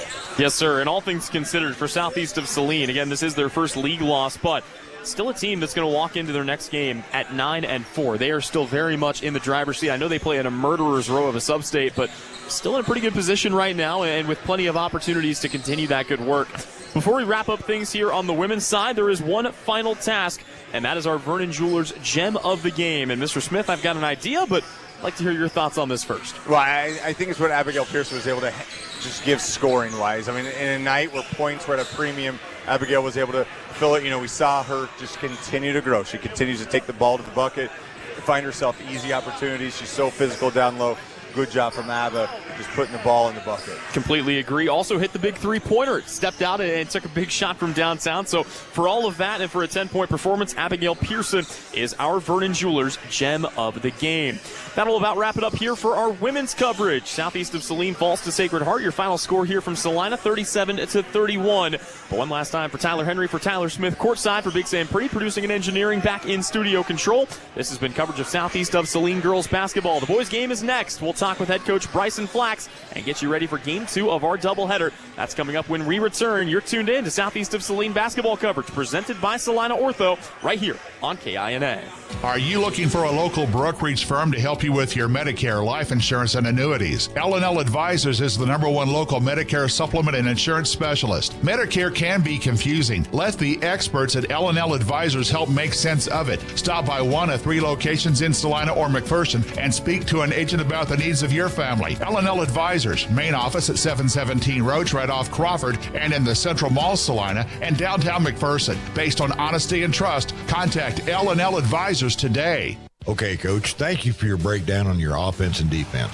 Now here's Juanelle Garrettson, your real estate coach for buying and selling. Hi, fans. It's Juanelle Garrettson from SalinaHomes.com, and I'm here to coach you up in your real estate game plan. Now is a great time to list your house, land, or investment. Or if you're in the buying mood, I'd love to help you find just the right real estate opportunity for you. And as always, go Trojans. Buy or sell, call Juanelle at SalinaHomes.com. We are joined now by Bryson Flax, head coach of your Southeast of Saline Trojans. His team is up next. And, Coach, first and foremost, a Sacred Heart team that obviously always a big rivalry game. Before we even break down the game, I mean, how much does this game mean to the players in both of these lockers, and how fun of a rivalry has this been to be a part of over the years? Yeah, it's I think it's fun for the players. You know, obviously they spend some time, you know, with one another throughout the years growing up and competing against one another and playing with in some cases. And so from that aspect, it's really fun. You know, for us coaches, we try and, you know, play it out to be just another game for us, but there's always a little more tied to it. Well, especially here in enemy territory, game 2 here, and you and I spoke about this a little bit this morning, but the first game didn't necessarily go the way that you wanted it to. But when you think back on that first matchup as it pertains to tonight's, you know, second round, if you want to call it that, what are some of the things that kind of stick out to you that you guys will have to be aware of here in this one? Yeah, you know, we got to be better defensively, but specifically, you know, on the other end, we can't turn the ball over, live ball turnovers. That really killed us. You know, we kind of hung with them for a while, and then, you know, I think on 3 possessions we either turned it over or went one shot and out, and they scored on all 3 and to close out the half. And then into the second half we kind of got shell-shocked a little bit, and they ramped up the pressure. You know, they smelled blood in the water and came after us, and we didn't do a real good job of being resilient and got away from us fast. I know that, you know, I've had a chance to watch your team on streams all season long. It's the first time I'll get to see them in person, but through the streams and through the stats, one thing that's been a lot of fun for me, just watching the blossoming of Gannon Jacobson. He has really turned into a huge piece for your team here. But what are some of the things that really just stick out to you about the way that he plays and just what he adds dynamic-wise to this team? Yeah, you know, he's really, really athletic, and he plays a lot of basketball outside of when I'm with him, and so that always helps guys with their development when they're playing a lot during the summer. You know, I don't think he realizes how good he could be yet. You know, we still have to get some dog in him, but I really like where he's at right now and kind of how he's progressing. Let's talk about this matchup coming up here tonight. You guys take on Sacred Heart. You almost feel like the roles have reversed a little bit. I feel like they got so sick and tired of seeing guys like Nakari Moracle-Palmer and Eli Sawyers year in and year out. Now you have to face them with their 5 senior lineup, 4 guys that you've seen year in and year out. And, when you talk about these guys, Michael Matucci, Evan Bogart, Jet Samuelson, Max Ehrlich, what are the biggest things that stick out to you just about what makes Sacred Heart so dangerous? Experience. That is just that. They've, all of them played major roles last year, major minutes, because they didn't have a senior on their team last year, and so everybody's, played so much basketball with one another throughout the last couple of years, and they're really experienced. They share the ball really well. They understand where each other's going to be. And they're very, very well coached. And anytime you add that to it, they're going to be a problem. But you're right. I think, everybody was tired of seeing all of our veterans for a couple of years, and right now we got so spoiled that now we're trying to fight through it, and so we just got to keep taking steps forward. I'm sure you guys won't be shedding many tears during their senior night when they wave goodbye to all of these guys. Exactly. But you and I talked about this before as well, just how well they share the ball, and I know that's a big piece of what they do. All of them are good about playing unselfish, but Michael Matucci, I know he's the motor that makes this go. He's the quarterback for the football team, kind of plays that similar role here on the basketball court. What are the best ways, that you can find ways to challenge him and to make him a little bit uncomfortable to where he doesn't have those kinds of passing lanes that he's used to dishing off to? Yeah, Michael was a unanimous first-team all-league kid last year by all of us coaches, and he's taken a lot of steps forward since then even, and he brings a lot of challenges. He's hard to guard because if you sag off too much, he's going to knock down a 3. And if you get up too close to him, he's going to go around you. So we're going to we talked about trying to find that happy medium that kind of gets him out of his comfort zone a little bit. And then we got to be good everywhere else on the floor. We can't overcommit to him because he's such a good decision maker. And so, we just have to be solid and make sure that they're not getting second and third opportunities. When they get shots up, if they don't go in, we can't let them, get another one up. We got to go get the rebound. I feel like a lot of people look at this matchup, certainly that don't understand the rivalry the way that we do, but you look at a team that comes in 11-1 on paper. They're ranked 6th right now in Class 2A. I don't think a lot of people are giving Southeast of Saline much of a chance here tonight, but I know sometimes that almost helps your guys come out and play as the underdog. I know it's a mentality certain teams like. But on the floor, as far as the basketball is concerned, what are the things that have to go right for you guys to hang with a team of this caliber and hopefully give yourselves a chance to knock them off late? Well, I think we're going to have to be a little more patient offensively than we have been, and then when we do get uncontested shots or shots in the paint, we got to convert. That's number one, but then number 2 just goes back to what we were talking about earlier. It's got to be one shot now. They're going to hit shots. They're too good not to hit shots. We can't give them 3-4 opportunities in a possession to hit a shot. It's got to be one and done, or else we could be in for a long night. Sounds good. Well, Coach, thank you as always for your time. Best of luck to your Trojans here tonight. Thanks, Tyler. All right, once again, that was Bryson Flax, head coach of your Southeast of Saline boys basketball team. That game coming up right after this one. Are you looking for a local brokerage firm to help you with your Medicare, life insurance, and annuities? L&L Advisors is the #1 local Medicare supplement and insurance specialist. Medicare can be confusing. Let the experts at L&L Advisors help make sense of it. Stop by one of 3 locations in Salina or McPherson and speak to an agent about the needs of your family. L&L Advisors, main office at 717 Roach right off Crawford and in the Central Mall Salina and downtown McPherson. Based on honesty and trust, contact L&L Advisors today. The hours of drills, the pre-dawn workouts, the hundreds of laps. It takes hard work, passion, and drive to do what you love. When you're sidelined by injury, Saline Regional Sports Medicine is just as committed and works just as hard to get you back in the game. Saline Regional Sports Medicine, 785-452-7366. SalinaRegionalSportsMedicine.com. You're listening to Southeast of Saline Hoops on KINA. Welcome back in here on the campus of Sacred Heart High School. Tyler Henry joined now by Francis Flax as we get ready for Game 2 of our doubleheader. And both teams taking to the floor here. Starting lineups will be announced in the arena in just a bit. But first, we will step away quickly for prayer and a national anthem. Back with more when we return. Again, starting lineups in the opening tip. Southeast and Sacred Heart coming up next on KINA. Are you looking for a local brokerage firm to help you with your Medicare, life insurance, and annuities? L&L Advisors is the #1 local Medicare supplement and insurance specialist. Medicare can be confusing. Let the experts at L&L Advisors help make sense of it. Stop by one of 3 locations in Salina or McPherson and speak to an agent about the needs of your family. L&L Advisors, main office at 717 Roach right off Crawford and in the Central Mall Salina and downtown McPherson. Based on honesty and trust, contact L&L Advisors today. Citizens State Bank has been serving Kansans for over 100 years. We are a full-service bank that can service your personal, business, and agricultural lending and deposit needs. Citizens State Bank offers 24/7 convenience with mobile deposit, online banking, and our ATM conveniently located in front of the building.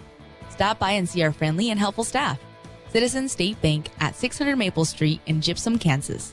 Citizens State Bank and Trust Company is a proud supporter of the Southeast of Saline Trojans.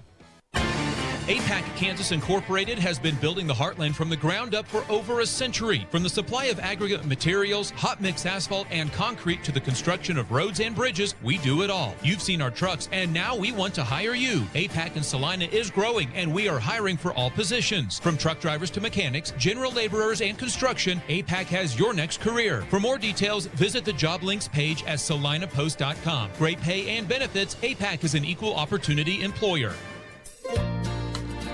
Does your free checking put more cash in your account? Does it give you free range access to ATMs nationwide? If not, tap into superpowered free Kasasa cashback checking at the Bank of Teskit. Visit bankofteskit.com to learn more. Member FDIC. Qualifications, rules, and limitations apply. Rates, rewards, and restrictions may vary by account. Contact institution for details. We're growing your way. We're the Bank of Teskit. Stardust Trophy has been a family-owned business in downtown Salina since 1976. That tradition continues today. While Valerie and Wendell may be setting their sights on future vacations, Mallory is ready to serve you with a new name, products, and services.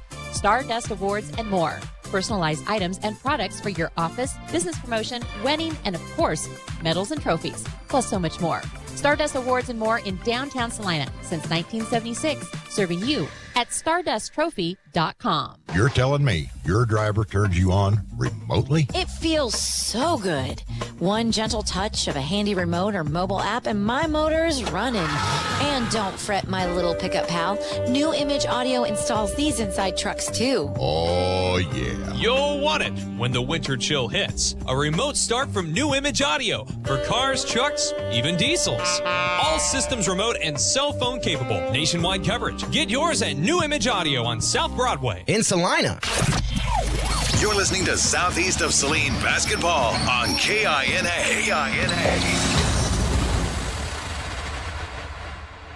And with that, I want to welcome you back in here on the campus of Sacred Heart High School. Tyler Henry joined by Francis Flax. Starting lineups being announced here inside the arena. And Mr. Flax, before we go any further into this one, this is a huge game, a big rivalry game here. Obviously, things didn't go Southeast of Saline's way in the first matchup.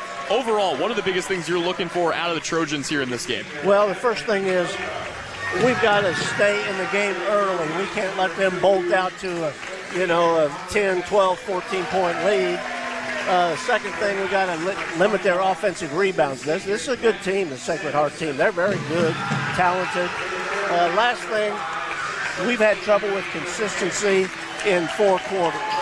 We play well for a couple quarters, then we take a quarter off, and then we come back and try to finish games. Well, we got to be consistent for 4 quarters. Completely agree. Let's go ahead and meet the starting lineup. So we begin with the visitors, and tonight, that's the Southeast of Saline Trojans, who will put on the floor a 6'1" sophomore in Gannon Jacobson, averaging 11 points per game, a 6'1" junior transfer from Salina South in Owen Bailey, also averaging 12 points a game, a 6' senior in Connor Castleman, averaging 3 points a game, 6' senior guard Daniel Kerr, averaging 6 points, 2.5 assists a contest, and 6'5" senior Brenton Leeds down low, averaging 6.5 points and 5.5 rebounds per game.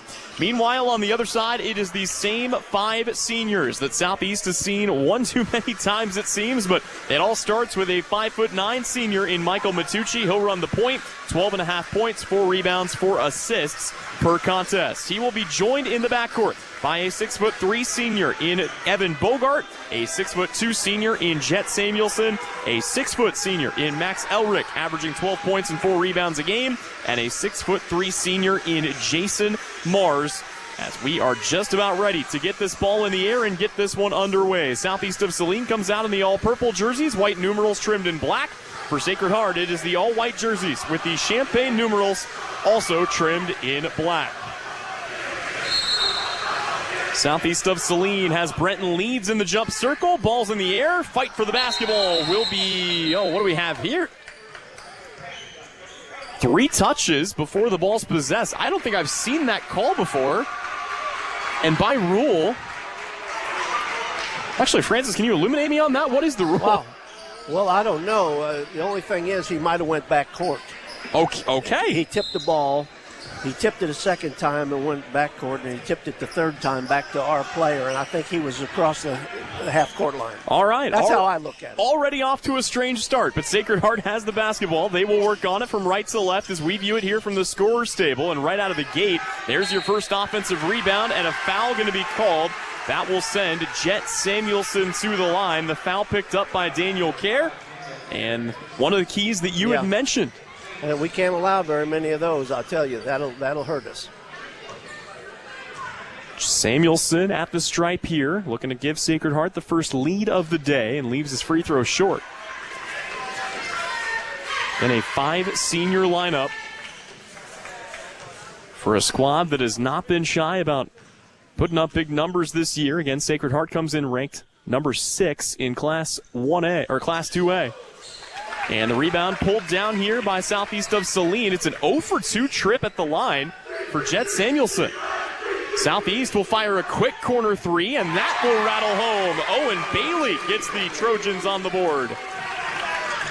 Well, that was a good possession. I mean, I don't know if Coach wanted him to shoot that quick or not, but he had the space, and he's not afraid to shoot it, and he is a good shooter. He has not been shy all season long. Again, ever since transferring in from Salina South, Owen Bailey is now the leading point scorer on this team, as Sacred Heart going to get right back to the free throw line. And you get the sense here early on, Francis, they want to attack the basket and get to the stripe. I think that's the plan right here. They're going to make us defend them all the way to the cup, and they're sure driving it in there. They haven't even made a pass on the perimeter. That foul is going to be the first on Gannon Jacobson, as the free throw is connected on here by Michael Matucci. Michael's a very good player, by the way. He's well-rounded. He's a hustler, and he's the key to this whole team. Well, and Coach talked about him. Coach Flax earlier said, he's all league for a reason. He's a guy that makes this engine run, the quarterback on the football team and the quarterback on the basketball court as well. Southeast of Saline will go back to work. Here's a Gannon Jacobson three-pointer, and Southeast of Saline takes the early 6-2 lead. Baseball pass up the floor, comes right back down, but Sacred Heart throws it away. Talk about a hectic start. Yeah.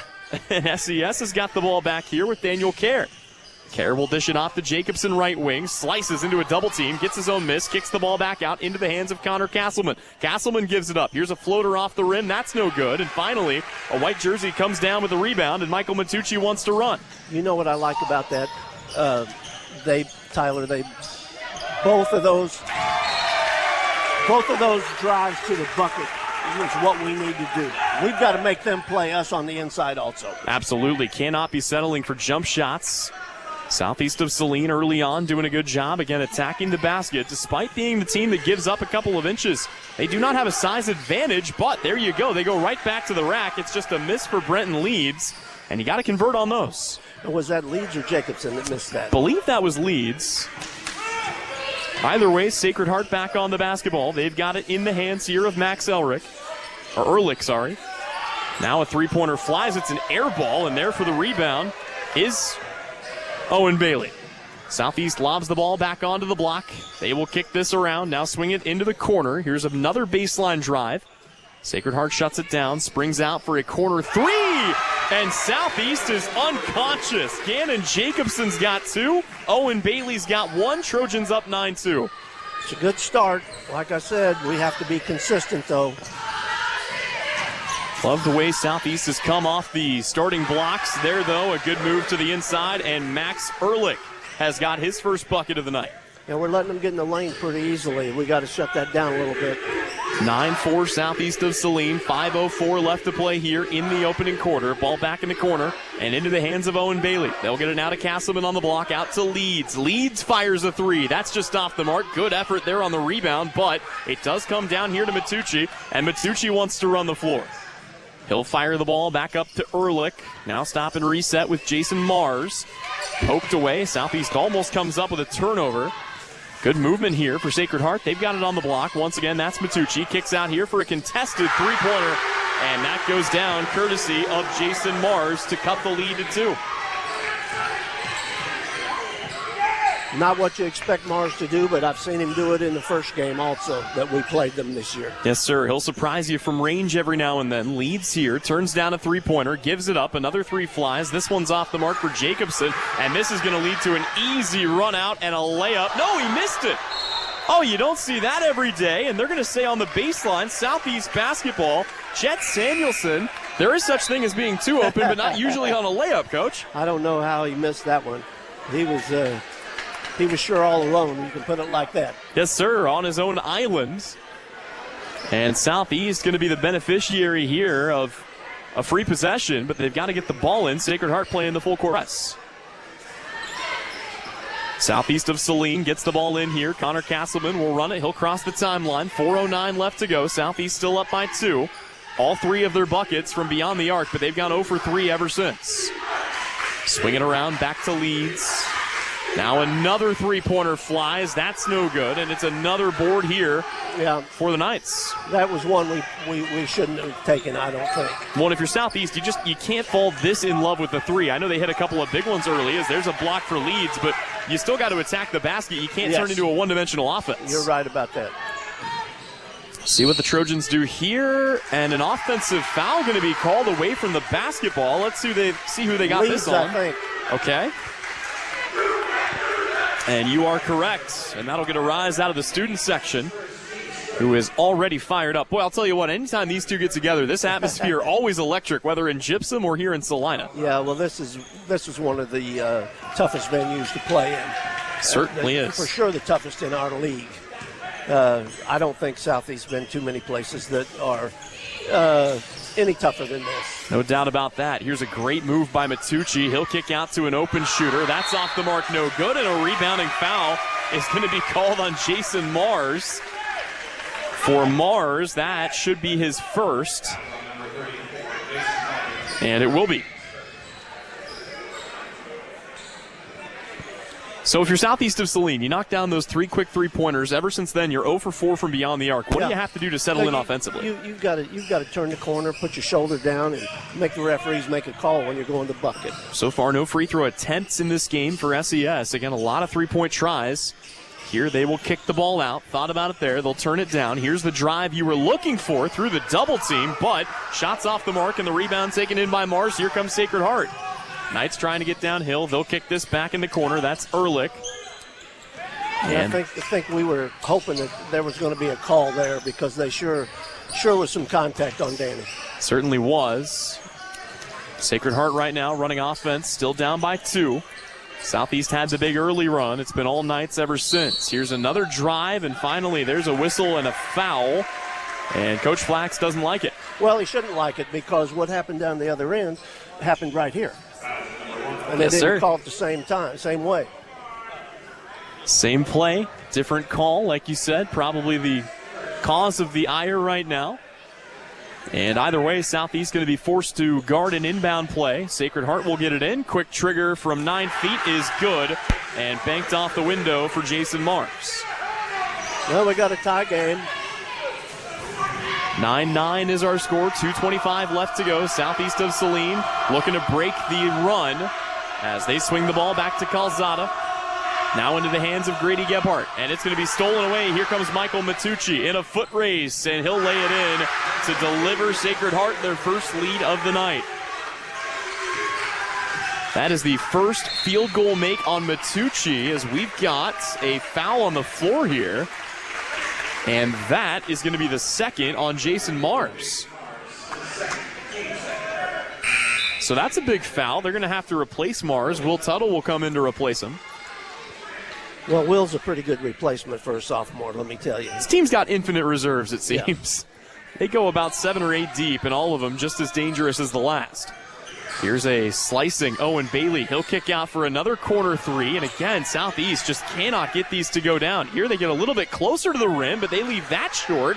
And the rebound's going to be taken in here by a Knight off the Connor Castleman miss. Trying to get downhill, Sacred Heart all the way to the cup. Shot no good. Calzada the rebound. And the Trojans back with it. Under 2 minutes to go first quarter. Southeast of Saline still looking to break the run.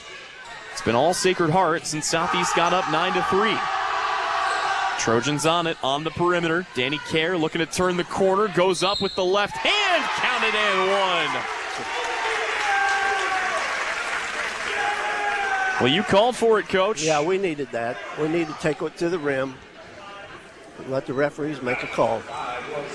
Or not.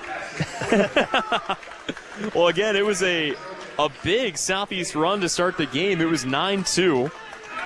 Sacred Heart came back. They rattled off 9 unanswered. And that gives Southeast the tie and a chance to take the lead here with the and one free throw. Yeah, I was glad to see Danny go in there on that one. He took it with authority. And knocks down the free throw. Danny's one of those guys, you get him rolling, it just feels like his potential is limitless. Yeah, I've been not disappointed in him because he plays the whole game almost. But the thing about him is I think he should shoot more. Well, there is such thing as being too unselfish at times, even if you are a point guard, as we've got a whistle and a foul called here. That's going to be on Kerr. Yeah. And that is his second. Yeah, and we can't afford to have him out very long. No, sir. There are very few guys that are irreplaceable on this team, but Kerr is certainly one of them. This offense, and really everything Southeast does, runs through him. Evan Bogart at the free throw line gets the first. Ties us up here at 12.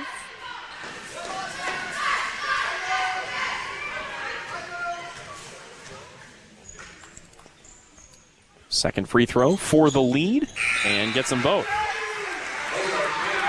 And a sub made will bring Jet Samuelson back on the floor. He'll replace Bogart. Sacred Heart wants to dial up the full court press once again. Southeast wants to get Brenton Leeds back in the ball game. They'll have to wait. So 1:05 left to go first quarter. Sacred Heart with the 1-point lead. Southeast of Saline with the basketball. It's stolen away. Yeah, that's the ill-advised pass. Taken here, and that's going to result in an easy lay-in on the other end for Michael Matucci. Yeah, Danny couldn't afford to foul. He couldn't even defend that. And you hate to call it a heads-up play, but you can't afford to pick up your third here in the first quarter. Southeast looking for a bucket. 42 seconds to go. Drive to the inside. No good. Off the miss there by Jacobson, but offensive rebound. It stays with Southeast. Here's a three-pointer. Pull up from downtown off the mark. And a rebounding foul, and it looks like they may get that on Calzada. And it will be on Calzada. It is his first, and it's the 5th team foul on Southeast of Saline, so we're going the other way for free throws. A rule that I don't like. I've shared this with Devin. I mean, I'm okay with 1-and-1s. The 10 foul rule still ought to be in effect. I don't like this 5 fouls, and you give them a chance to get 2 every time. And if you get a guy that is suspect at the free throw line and misses the first one, why gift him another one? As a big fan of college basketball, Coach, I have to agree. First free throw goes, though, for Samuelson, who will get another regardless. And try to extend the lead out here to 5 points with 30 seconds to go. Second free throw. Left it short. Rebound Southeast. Good thing they got Leeds in there. He had just enough height to rise up and grab that ball. Gannon Jacobson runs the point. He'll give the ball up here to Owen Bailey. Swing it back around. Thinking about a three. They'll turn it down. Back out to Leeds.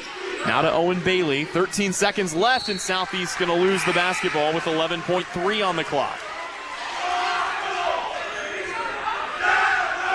Two big early runs. Since then, it's been a back-and-forth affair, but Sacred Heart's the team you can't let pull away from you. No, you got to keep them in there, but we're in the game. It's not...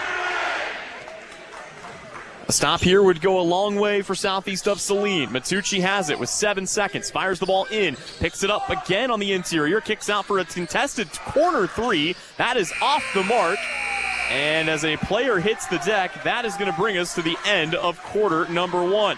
Southeast of Saline still hanging on. Sacred Heart in the driver's seat, but only up 4. 16-12 is our score. We go to quarter number 2 here on KINA. Home Automotive Center in Abilene and Salina has been named Dealer Raider in 2023 for Chevrolet, Buick, and GMC.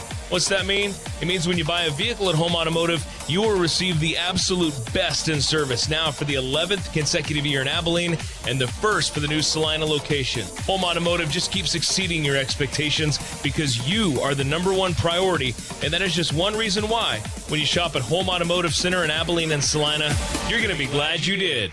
The Appliance Center. It's where you go to shop for washers, dryers, kitchen appliances, furniture, pellet grills, TVs, and so much more. If you are looking for a local, family-owned business, visit the Appliance Center. We're in the big red and white building on South Broadway in Salina. Come experience the Appliance Center difference. Salina Post and KINA, your home for all things Trojan. The Southeast of Saline Trojan sports stream live on the Salina Post, and you can always listen at 910 AM, 107.5 FM, or at 910KINA.com.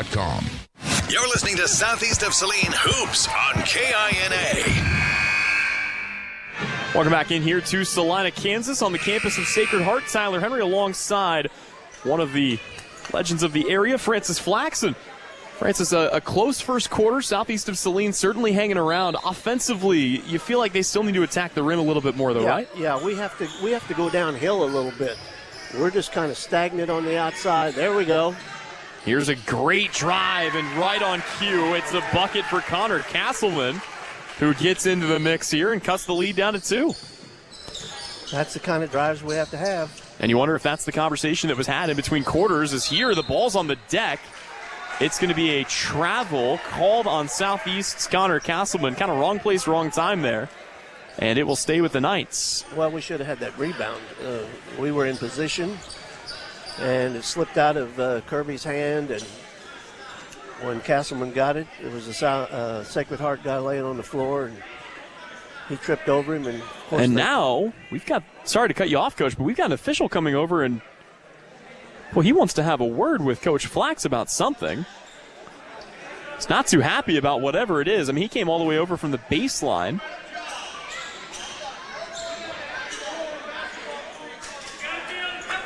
Oh, boy.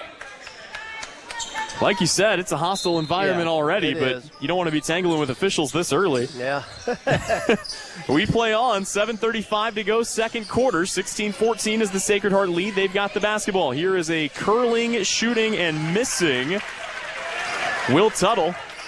And Southeast pulls down the board. They want to go fast here. Owen Bailey drives to the rack. Can't get the shot to fall, though. Good drive, though. I like to see it. Yep, and you love to see them attacking the rim. Yes. You feel like they keep that up, they're going to go to the line a lot. I think you're right. Ideally. Yeah, ideally. Sacred Heart jump step the other way. And what do we have here? Is this going to be a foul on Southeast of Saline? It is. Connor Castleman. Yes, sir. So Castleman picks up his first.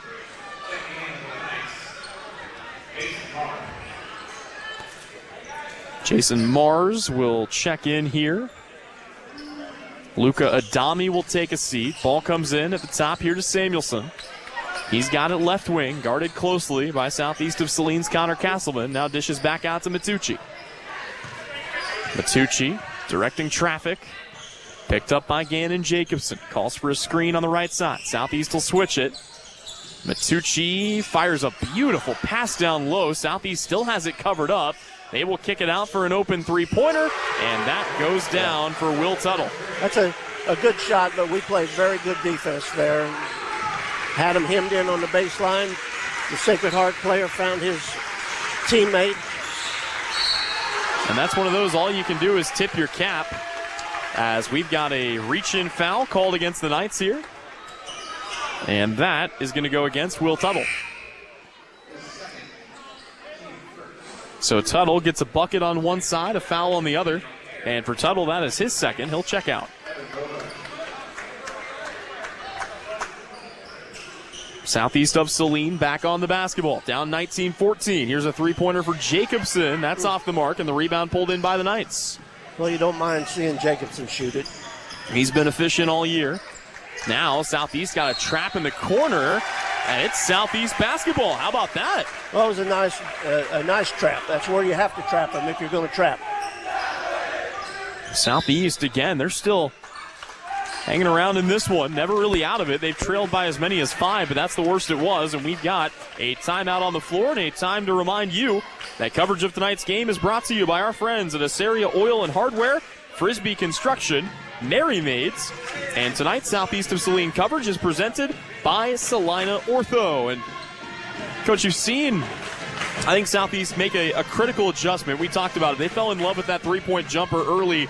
They've been attacking the basket since then. Good things have been happening. Still haven't been getting to the line, but good things have been happening. Yeah, we have to continue to attack the bucket, but you also have to realize that Jacobson and Owen Bailey, they can shoot that three. They're the two guys that I'm comfortable with them shooting it. Absolutely. Plenty of guys you trust, and you can't take the three-point game away, but we saw 5 misses in a row. At a certain point, you got to make an adjustment. Here it's going to be a little token full-court pressure. I think more just to give Gannon Jacobson something to think about here. He will cross the timeline, drive into a double team, kick the ball out. Three-pointer Daniel Kerr. That's off the mark, and the rebound hauled in by Sacred Heart. They want to get out on the run. This is Matucci. Up the floor, Southeast fell asleep on the backdoor cut. And they're going to fall asleep again. Boy, just out of position in transition, and an easy lay-in for Jason Mars. Yeah. 21-14, Sacred Heart by a touchdown and an extra point.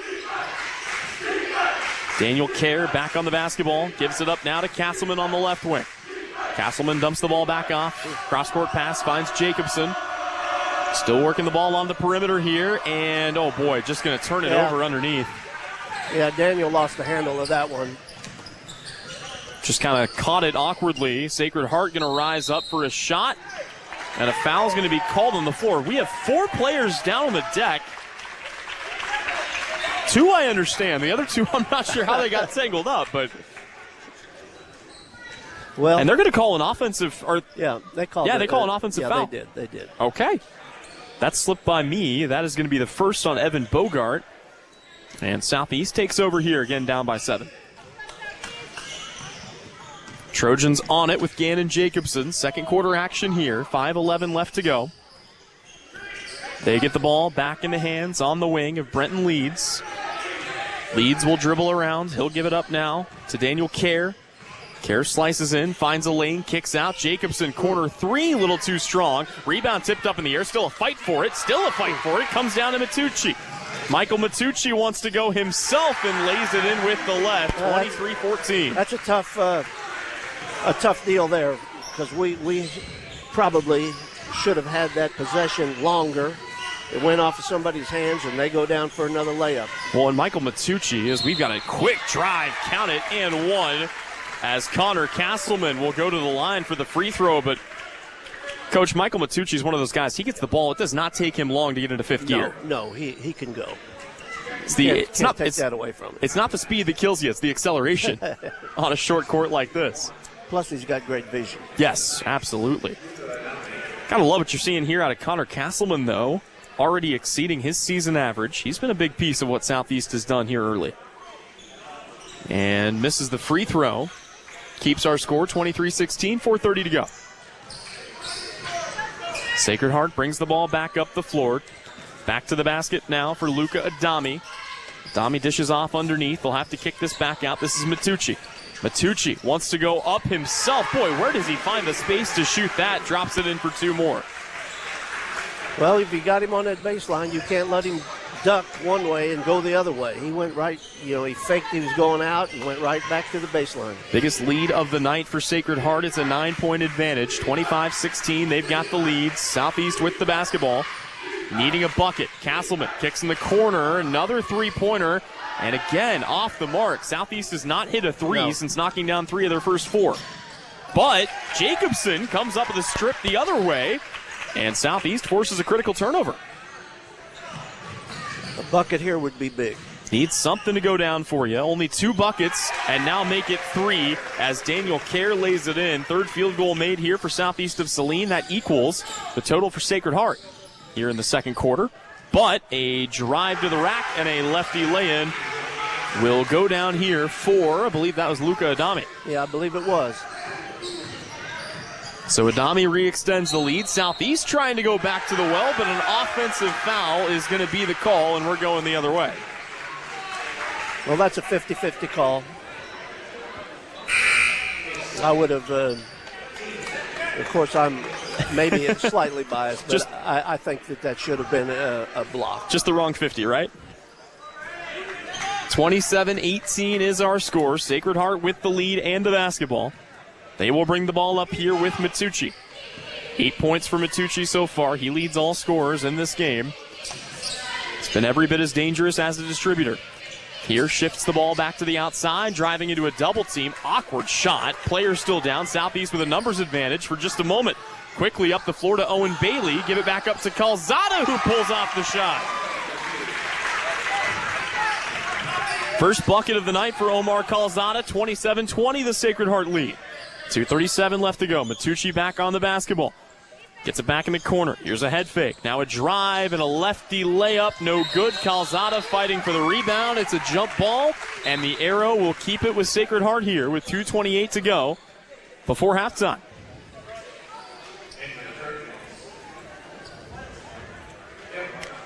You know, it's been a rule for a long, long time because to speed up the game, this jump ball. Southeast going to rip it away off the inbound here, trying to get the ball up the floor. They got to be careful not to get called to the backcourt violation. Heads up bounce pass for Owen Bailey, and Southeast keeps. Boy, they could have lost possession there twice. Good heads up play by SES. They've got it now with Kerr.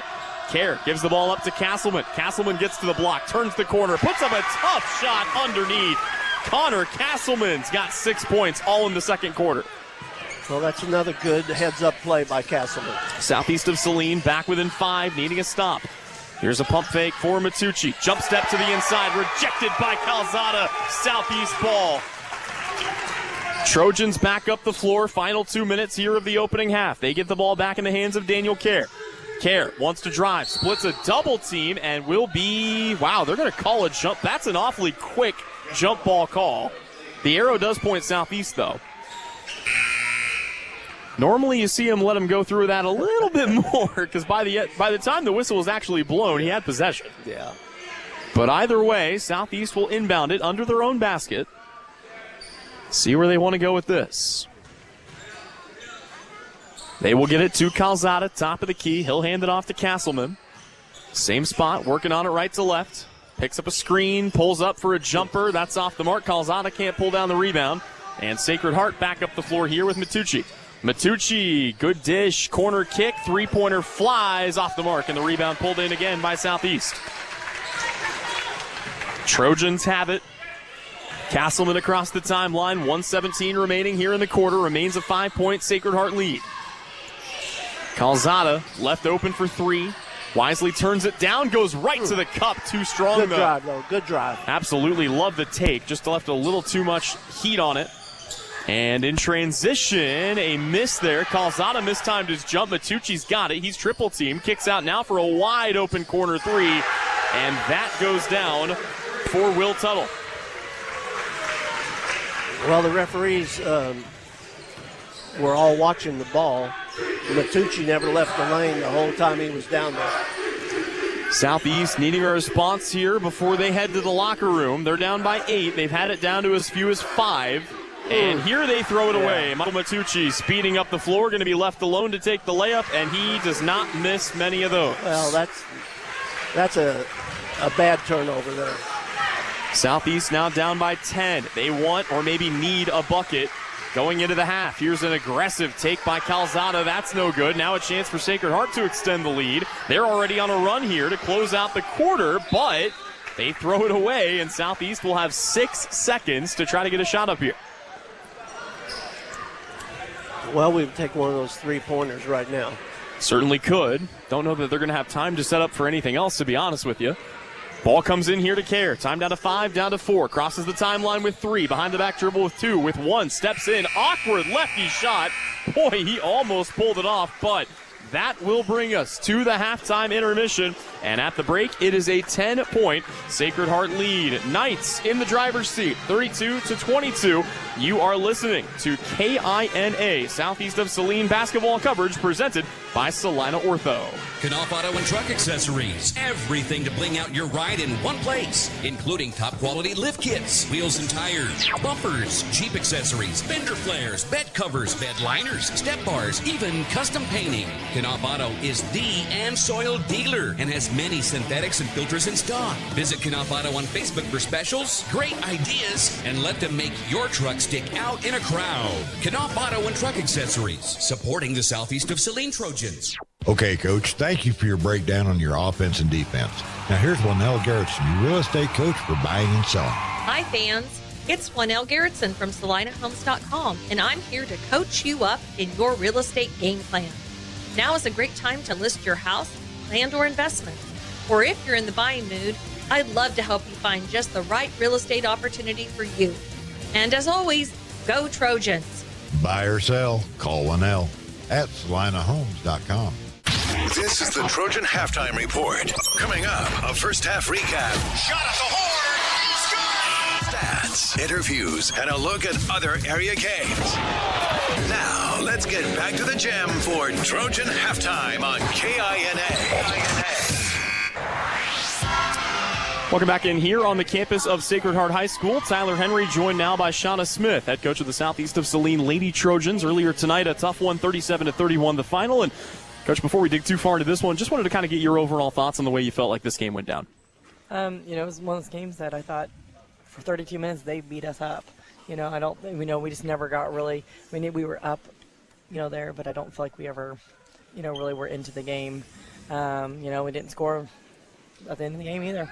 Well, it's one of those games too where, and again, not to make any excuses, but you do feel like this team misses Sutton Douglas, and I feel like her presence was really missed here tonight in this one. Well, just having some bench, we weren't deep. We were having to play kids, and our kids just really never got to come out of the game, or if they did, it was very short-lived. And she's kind of a person, the lefty inside, that battles and bangs around some.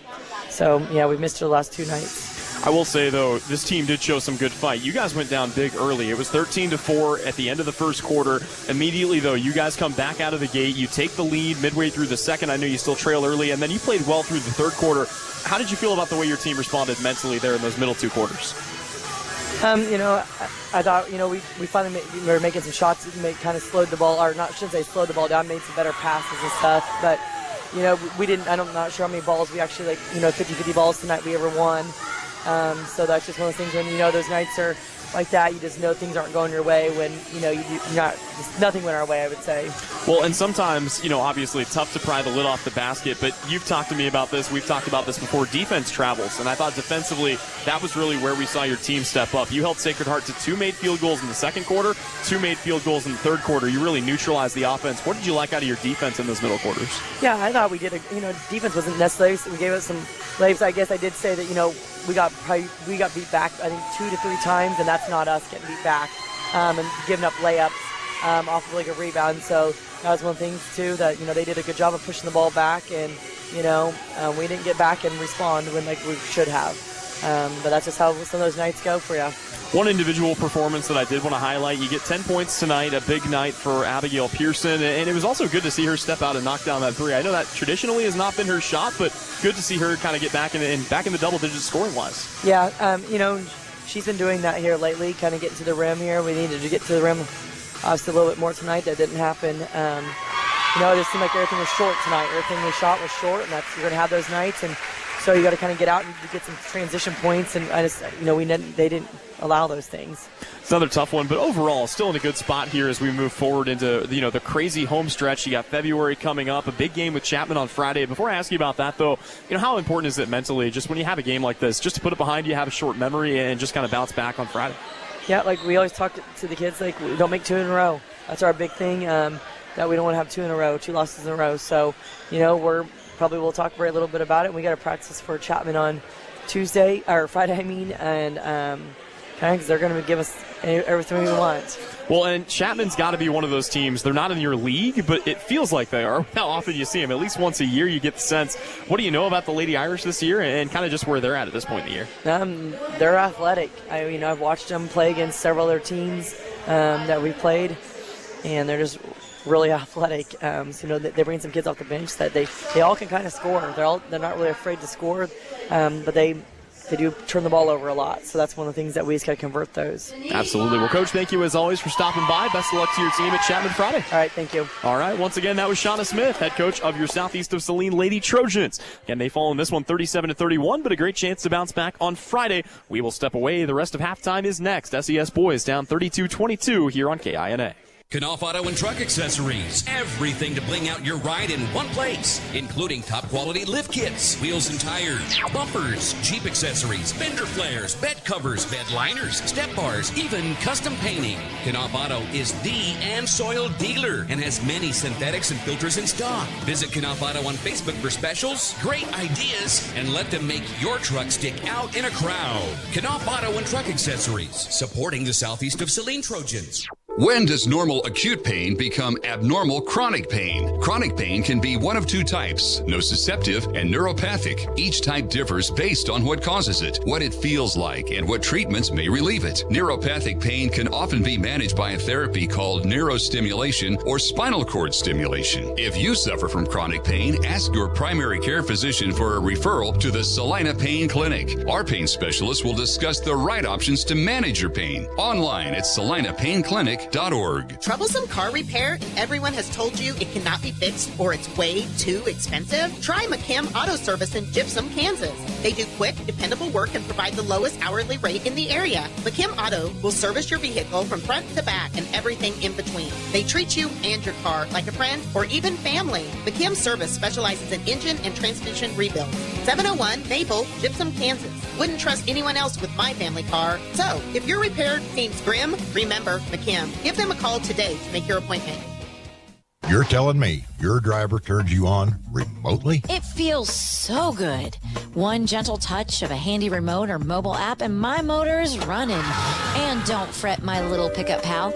New Image Audio installs these inside trucks too. Oh, yeah. You'll want it when the winter chill hits. A remote start from New Image Audio for cars, trucks, even diesels. All systems remote and cell phone capable. Nationwide coverage. Get yours at New Image Audio on South Broadway. In Salina.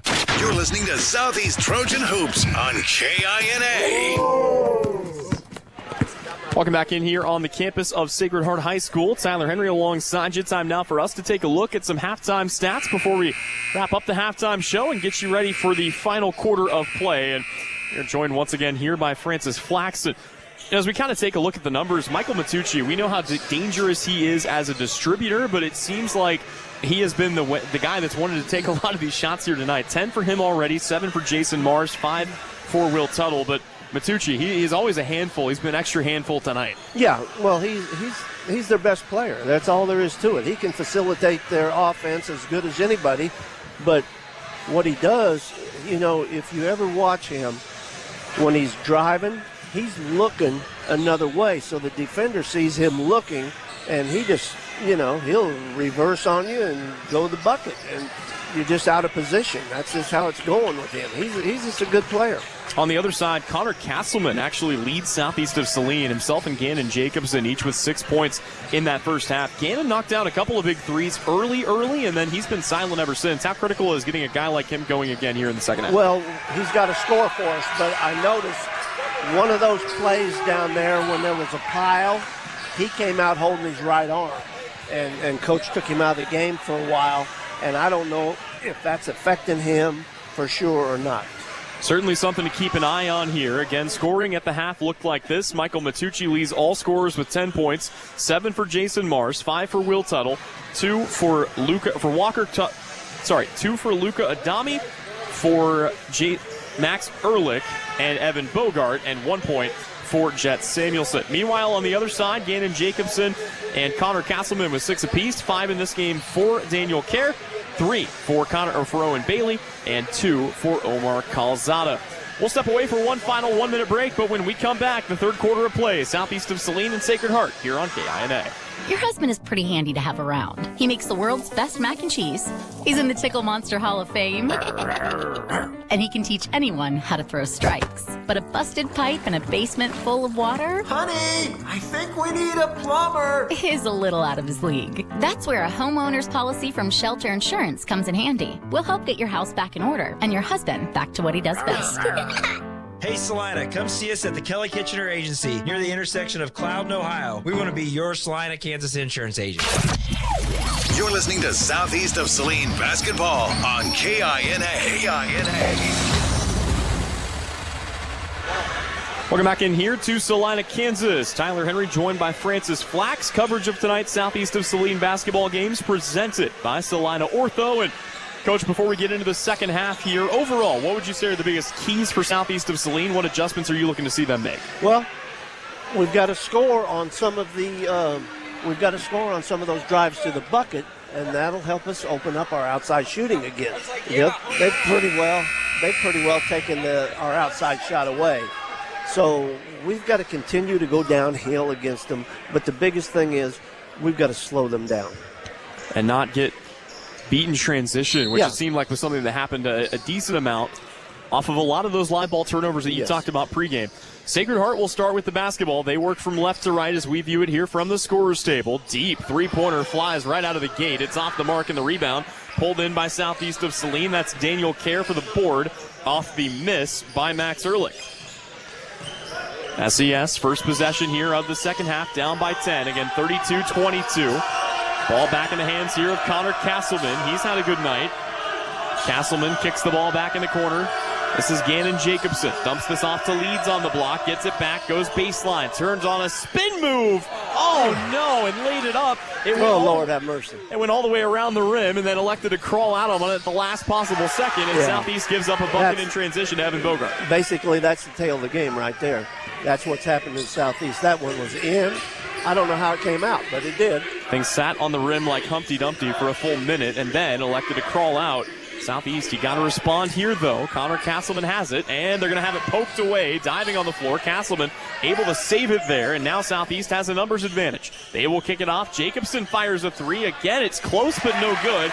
But there for the stick back is Brenton Leeds. That's Leeds' first bucket of the night. Cuts it back to a 10-point game. Michael Matucci on the ball now, picks up a screen, works his way to the right side.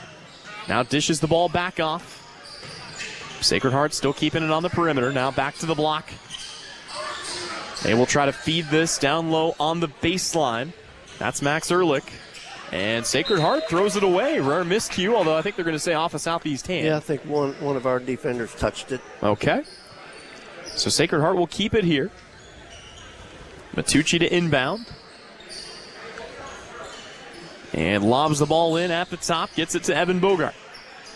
Bogart hands it back to Matucci on the wing. Going to work here on Leeds. Steps through a double team. Passes it off for a free throw line jumper. That's off the mark. And the rebound pulled in here by Gannon Jacobson. Jacobson working on it. Gets the ball back around on the outside. This is into the hands here of Daniel Kerr. Kerr gives it up. Drive for Castleman. Shut down at the free throw line. Back into the corner. Still working the ball around the perimeter. Castleman steps to the inside into a double team. Kicks back out. Now to Jacobson on the baseline. Jacobson takes it all the way to the cup. This one rolls around, but this time it goes down. 8 points tonight for Gannon Jacobson. Another good drive, and just think how big that miss was that he had, that last one that he had up there that rolled out. Yep, could have been right now a 6-point game. Instead, though, it's down to 8. Either way, down to 8. Southeast of Saline working their way back. 34-26.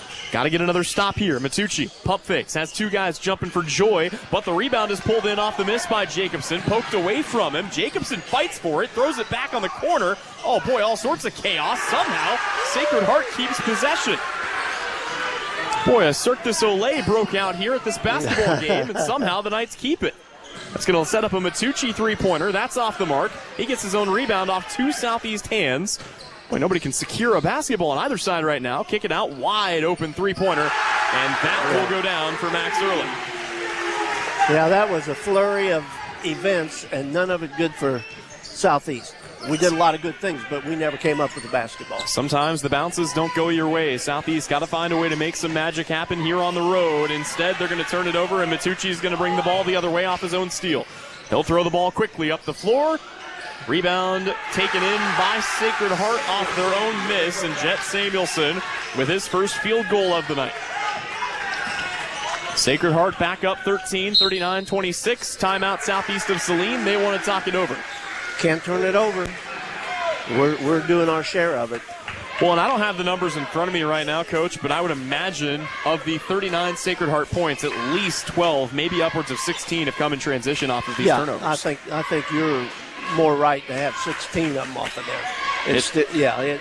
They're getting the majority of theirs off of our turnovers, their layups. And that's something we heard from Coach Flax before the game. It's something we heard from you before the game. And, you know, it's true of any team, but especially when you play against a team that shares the ball as well as Sacred Heart does. It's not just Matucci that can distribute. All of these guys can find each other. It's part of why they're the 6th-ranked team in the state. Well, and they've been playing together forever. So they know each other. They know each other's strengths. They know where they're at on the court. And, you know, that all meshes into great basketball. Boy, everyone knew they were going to be dangerous bringing back those 5 seniors, and then they go out and add a transfer foreign exchange student, Luca Itami, and get even deeper. Here's a three-pointer for Southeast. That one rims off, no good. Off the Daniel Kerr miss. It's another board here for Sacred Heart, and they will get the ball back up the floor here and into the hands of Max Ehrlich. Ehrlich on it, right free throw line extended. Still just kind of dribbling it out. He's got Bailey for company defensively. Now turns the corner and drops it in. I think Bailey got caught playing the screen. Yeah, but somebody on our team tipped that ball, and it went into the bucket. Big bucket there. Again for Sacred Heart, who extend the lead, 41-26. This now is the biggest advantage they've had. Southeast back on it. They need an answer. Jacobson tries a jump step to the inside and gets fouled. That'll be called on Max Ehrlich, just his first. And that's, go ahead. I'm sorry. No, you're good. I was just going to say, that's the other thing you and I haven't really talked about, the foul count. I mean, whatever you want to say about it, Sacred Heart's got fouls to give in the second half. As Castleman drives to the lane and drops it in.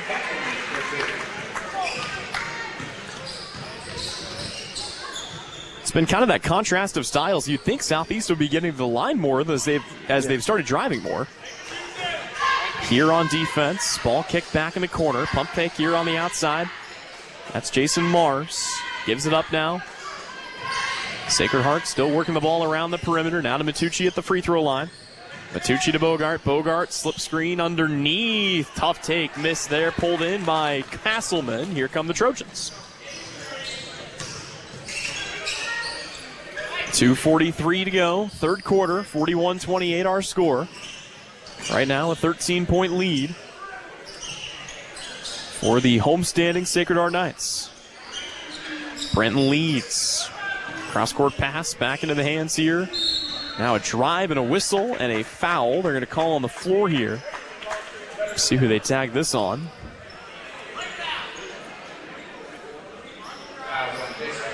That's on Jason Mars. That is his third. Well, Sacred Heart has a distinct advantage in one area in this game, and that is their depth. Certainly. As a three-pointer flies through Southeast, Owen Bailey back in the mix. 2 makes, both from downtown. It's a 10-point game. Trojans, though, needing to string together a few stops if they're going to make it meaningful. Handoff back on the outside. That finds Luca Adami. Good action between the guards right now. Now they dump it off down low on the block. It's blocked away. Breton leads. 2 hands on the basketball. Southeast takes over. Trojans quickly across the timeline, almost losing it. They'll save it here. Leeds has got it. Cross-court pass. They'll reset to their point guard, Daniel Kerr. 1:45 remaining here in quarter number 3. Southeast down by 10. Aggressive drive. And a blocking foul going to be the call, as they will get that on Evan Bogart. And that's what you have to do. You have to make the officials make that call. Absolutely, as Bogart, that's his third. So all of a sudden, 2 of those guys out there for Sacred Heart have got 3 fouls. For what that's worth. And Daniel Kerr is at the line shooting 2, but misses the first. By my count, Mr. Flax, that is the second free throw attempt of the day for Southeast of Saline. And Castleman had the other one. Yes, sir.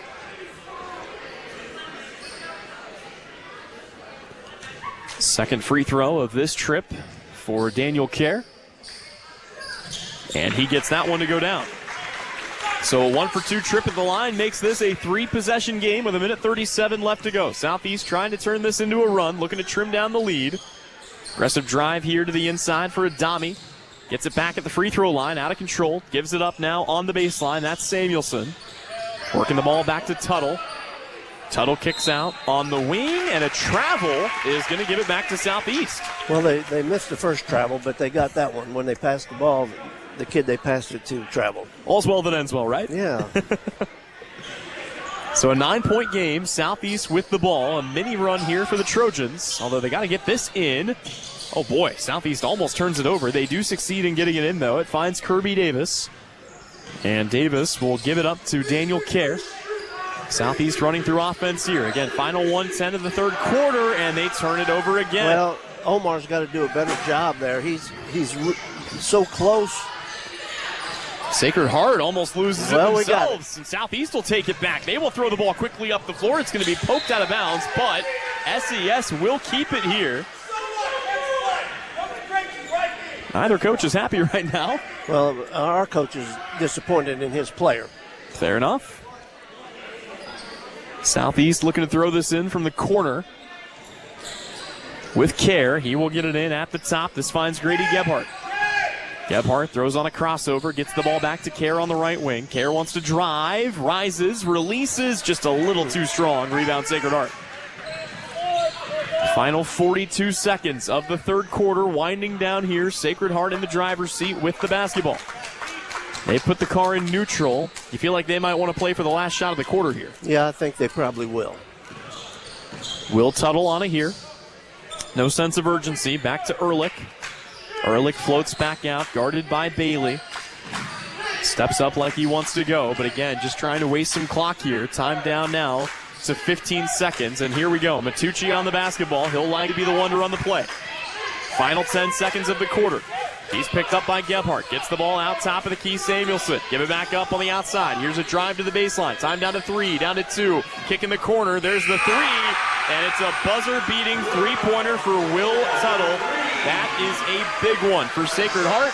And it allows them to take a 12-point lead into the fourth and final frame. We'll have it for you when we come back. Southeast of Saline basketball, presented by Salina Ortho here on KINA.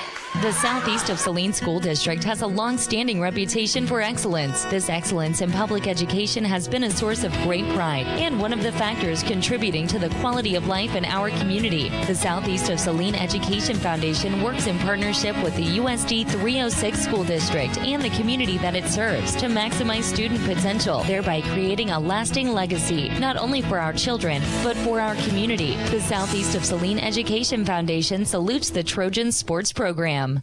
Citizens State Bank has been serving Kansans for over 100 years. We are a full-service bank that can service your personal, business, and agricultural lending and deposit needs. Citizens State Bank offers 24/7 convenience with mobile deposit, online banking, and our ATM conveniently located in front of the building. Stop by and see our friendly and helpful staff. Citizens State Bank at 600 Maple Street in Gypsum, Kansas. Citizens State Bank and Trust Company is a proud supporter of the Southeast of Saline Trojans. You're listening to Southeast Trojan Hoops on KINA.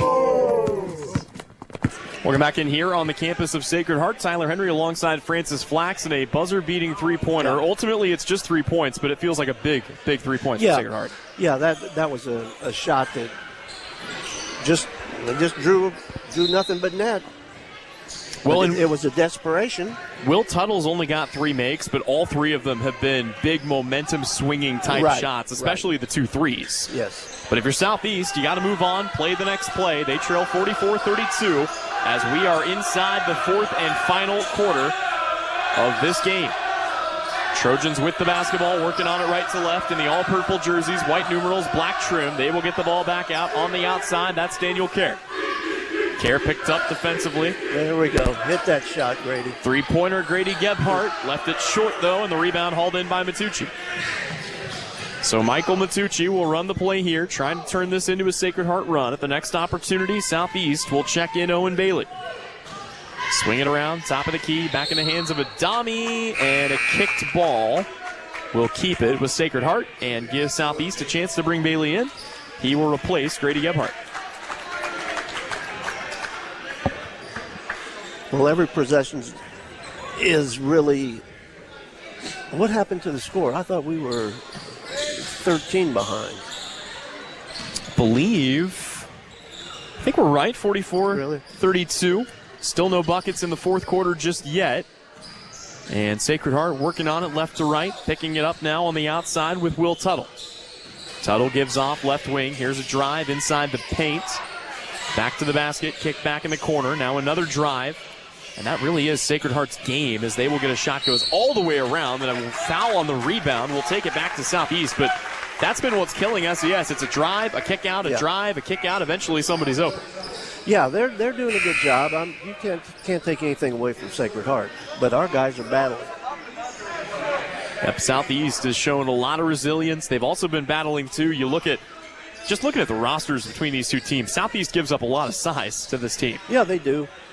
But we're gonna. I mean, that's just the way it is this year. Yes, sir. And Southeast, I've been impressed with the way they battled on the glass tonight. It feels like they have not been at a disadvantage there. Here's a blow-by drive, but missing the layup there, contested or not, was Daniel Kerr. Sacred Heart runs back the other way. They will give it up to Matucci. Fires a baseball pass out. Pump fake on a three-pointer. Ehrlich drives the inside and will be fouled and go to the line for two. The question is, who are they going to tag this on? And it will be on Kirby Davis. It's his first. It's Southeast's first of the quarter.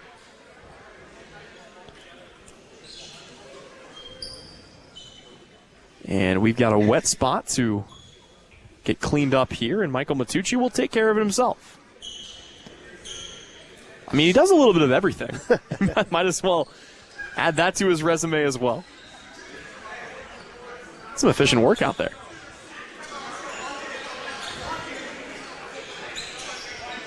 And then just, like the quarterback he is, barrels the towel back at his coach. Says, here, take this. Still a 12-point lead. Sacred Heart looking to extend it here. 6:24 left to go. And the first free throw is up and in for Max Ehrlich.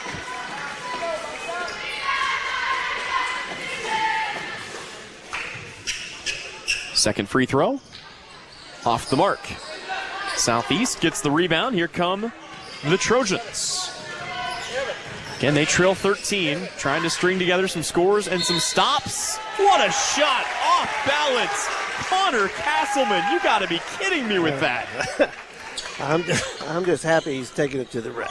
Absolutely. Castleman going to go to the line for the three-point play. The ref's smiling, you and I smiling.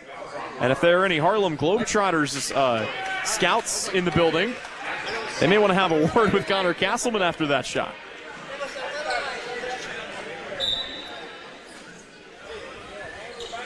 Sub going to be made here as Jason Mars checks out for Will Tuttle. Castleman at the line. Chance to make it a 10-point game with 6:14 to go. And sinks it. Well, we're back where we started from when at halftime. Yes, sir. Southeast is hung around here. It was the big run by Sacred Heart to close out the half that put them at arm's length. Here, Southeast pokes the ball away, and it narrowly stays with the Knights, but you like the way Southeast is hassling Sacred Heart. They're not making it easy on them. No, we're playing well. They're just hitting shots, and they haven't gotten to the rim as much this half. Have not gotten to the rim a ton. They've only gone to the line once. Here's great straight-up defense played by Southeast, and Kirby Davis comes up with a block. He'll bring the ball back up the floor, looking for somewhere to go with this. Shovels it back out to Castleman. Castleman's got it top of the key. Still plenty of time for Southeast of Saline to string together a late run here. Drive to the inside, inside and count it, and one again, this time for Kirby Davis.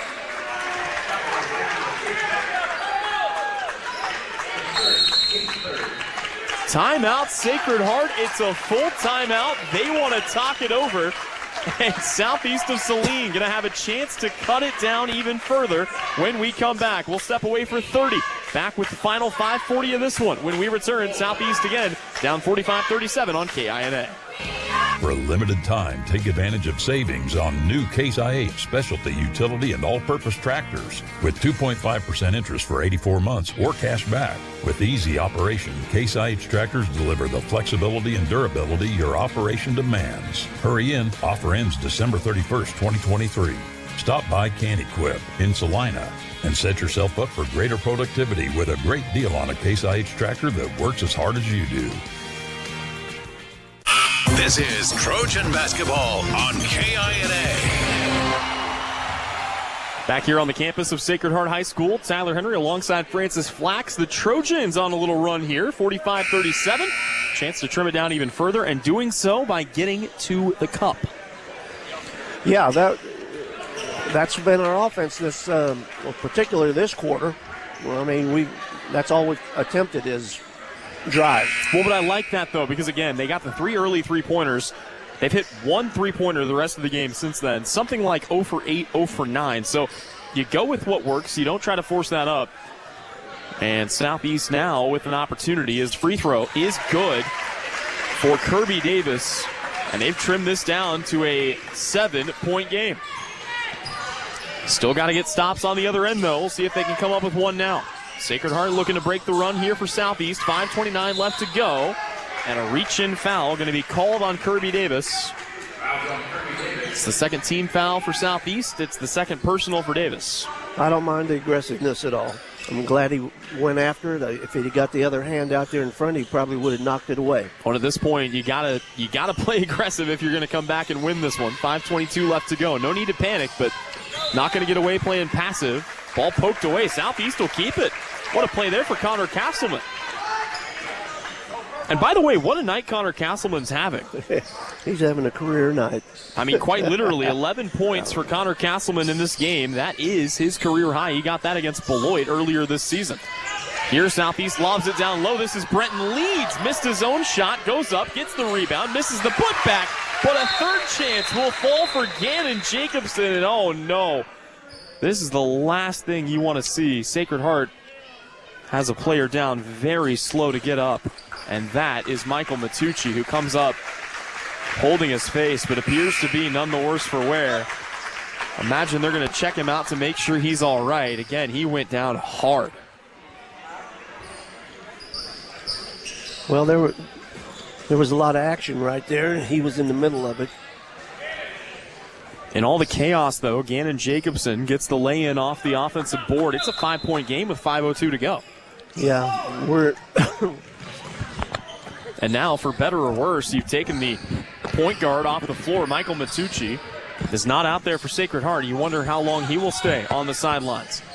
Southeast of Saline back to work on defense. They've been stringing together stops. Another one could go a long way towards their comeback effort. Here's an aggressive drive and a foul that will send a Knight to the line. And yeah, no surprises here. Just as quickly as he goes to the bench, Michael Matucci wants back in on the action.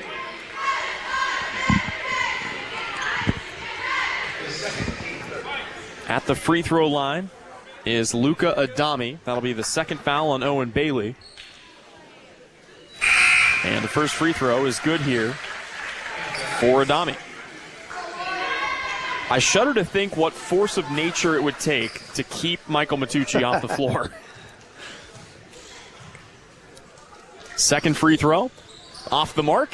Southeast pulls down the rebound. Still a two-possession game, 46-40, 4:37 to go.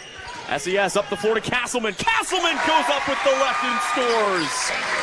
It's a new career high for Connor Castleman, and the Trojans are back within 4. Back the other way, this is Ehrlich who wants to take it all the way, and he finds a seam. Easy lay-in for Max Ehrlich. Somebody's got to step in front of him. He beat his man out front, and then nobody helped out. Student section getting into this one. Southeast turning the corner, stepping to the inside. Yep, that's going to be a travel. And we're going the other way. And we hit the 3. Yes, sir. Always insult to injury. You almost wish you missed it after the turnover there. But now Sacred Heart with an opportunity to re-extend this to arm's length. Again, they lead by 6, 48-42. Final 4 minutes of this game underway. And the ball back in the hands of Luca Adami. Now to Matucci, left wing. Cross-court pass from the wing. Pump fake, step to the inside. Now in a trap. They will get out of it, though. Still good movement for Sacred Heart. Backdoor cut, double jump there, and it leads to a big Matucci bucket. That is his first bucket of the second half. Makes it an 8-point game, 50-42. Castleman, jump cut to the inside, kick out, Jacobson! Yes, sir! Gannon Jacobson buries the tray. It's a 5-point game, and a full timeout is called. We will take it as well. Southeast of Saline back within 5. 50-45 our score. 3:25 to go here on KINA. The Bennington State Bank proudly supports local sports and wants each student to know that their hard work and talent is noticed and appreciated. At Bennington State Bank, they care about local communities and are committed to fostering long-term relationships through the delivery of excellent customer service, integrity, and fairness. From helping local businesses to supporting community youth and nonprofits to helping you purchase your dream home or invest in your future, Bennington State Bank is here to help. Give them a call to experience exceptional banking with hometown service. Bennington State Bank, your trusted hometown bank. Member FDIC. Maybe you don't play quarterback or make the highlight reel. Maybe you're not a high school athlete anymore. But just like an athlete, you can get first-class orthopedic care from Salina Ortho. Their doctors and staff strive to get you back to an injury-free, pain-free life as quickly as possible. Salina Ortho has a doctor on call 24/7 for all orthopedic injuries. So next time you're injured, trust the experts at Salina Ortho. Your voice, your choice, past, present, and future. See them online at salinaortho.com. You're listening to Southeast of Saline Hoops on KINA. A monster 3 for Gannon Jacobson makes this a 5-point game. Southeast dials up the full court press, and Coach Flax, they've done it with defense. You don't come back if you don't make stops. You're right about that. We've really limited a lot of the drives that Sacred Heart was successful with. Here, boy, an easy layup's going to be missed by Sacred Heart, but they get the offensive rebound. Oh, my goodness. Golden opportunity squandered. Southeast got blown by on the defensive end, but they bricked the bunny, and now they've got another crack at it here. Drive to the block, kick in the corner. Matucci takes his first touch of the possession. Ball's out of bounds. It'll stay with Sacred Heart. You know, you look back at the Kirby Davis travel, Jacobson hit that 3 also. The what-if game is a cruel thing. Yeah, it is. Southeast still down by 5. Ball has to be thrown halfway to Gypsum just to get it in to Michael Matucci, but he will start this possession. Final 3 minutes underway. 5-point game. Sacred Heart leads with the basketball. Ball's going to be stripped away from behind. Might have gotten away with a travel there. Kick out to Matucci. His 3 on the way. No good. Rebound still fought for. Castleman pulls it down. And here come the Trojans. Southeast trying to pull off the upset of the number 6 team in the state of Kansas. 50-45 our score. Students second rising to their feet to make some noise. Connor Castleman turns the corner. He's had a heck of a night. Tries to get it off the window. No good. Leads, pulled down the board, and he's going to get called with the foul. Oh, no. What a good rebound. What a great rebound. I don't think the officials thought that he could go straight up like he did. He didn't go over anybody. He just went up and took it out of the air. Luca Adami would have needed a foot's high worth of stilts on each shoe to have a chance at getting that ball away, and they call a foul. But if you're Southeast, you got to move on. You need to stop. Here's a dump off underneath. Shot off the bottom of the backboard, and Leeds pulls down the rebound. We're inside the final 2 minutes. Right now, still a 5-point game. Ball back in the hands of Daniel Kerr. He's got it at the free throw line. Back to Castleman with 1:47 to go. Castleman back to the top. Owen Bailey curls to the inside. A Euro step. Count it, and 1! Owen Bailey, are you kidding me? And a chance to pull Southeast within 2. What a great drive and a spectacular finish that was. That was one of the nastiest Euros you will see all year. And now, well, you got to love this. It gets dead silent as Owen Bailey shoots his free throw, and he sinks it. Boy, so much for home cooking. It's a 2-point game. They've been making noise all night. It's been so long, to be fair, since Southeast shot a free throw. I think they forgot what to do. Yeah. So here we go. Final minute 30, 50-48 our score. Sacred Heart in the lead with the basketball. But at this point, you can't just take the air out of it. You got to go for something. It doesn't have to be fast, but they need a bucket.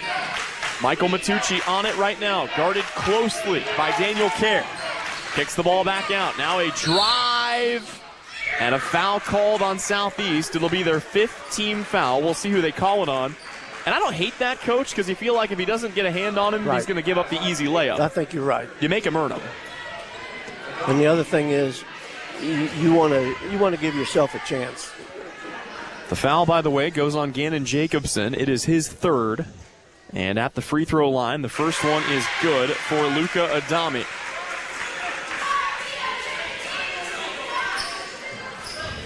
Second free throw coming for Adami to stretch this to a 2-possession game. And he gets them both. Big free throws for the foreign exchange student. Southeast of Saline down by 4. Still a lot of time left. 1:09 left to play. And Gannon Jacobson will bring the ball up the floor here for Southeast.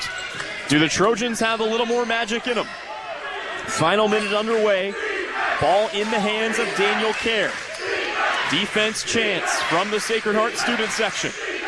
Back in the hands of Kerr. Kerr wants to drive, tries to throw it up for Leeds. It's going to be taken away. Sacred Heart comes down with it. And Southeast will have to foul. And they will foul Max Ehrlich. They're going to give it here to Daniel Kerr, and now a chance to stretch it to 6. That's a killer. Yeah, it was a good thought, though. If just a little bit lower on that pass, Brenton would have laid that thing in. Good closeout on the defensive end, although the first free throw here is missed by Ehrlich. But you wonder if he felt like he had to rush the pass a little bit with the pressure closing down on him. Second free throw. Ehrlich missed them both. Oh, how about that? So a gift for Southeast of Saline. Sacred Heart in the giving season, either 11 months too early or 1 month too late. Trojans back on the basketball. They've got it with Owen Bailey. He puts his back to the basket, has it poked away. Sacred Heart steals it. Southeast, though, gets it back. They're on the floor. Whistle and a timeout called by Coach Flax.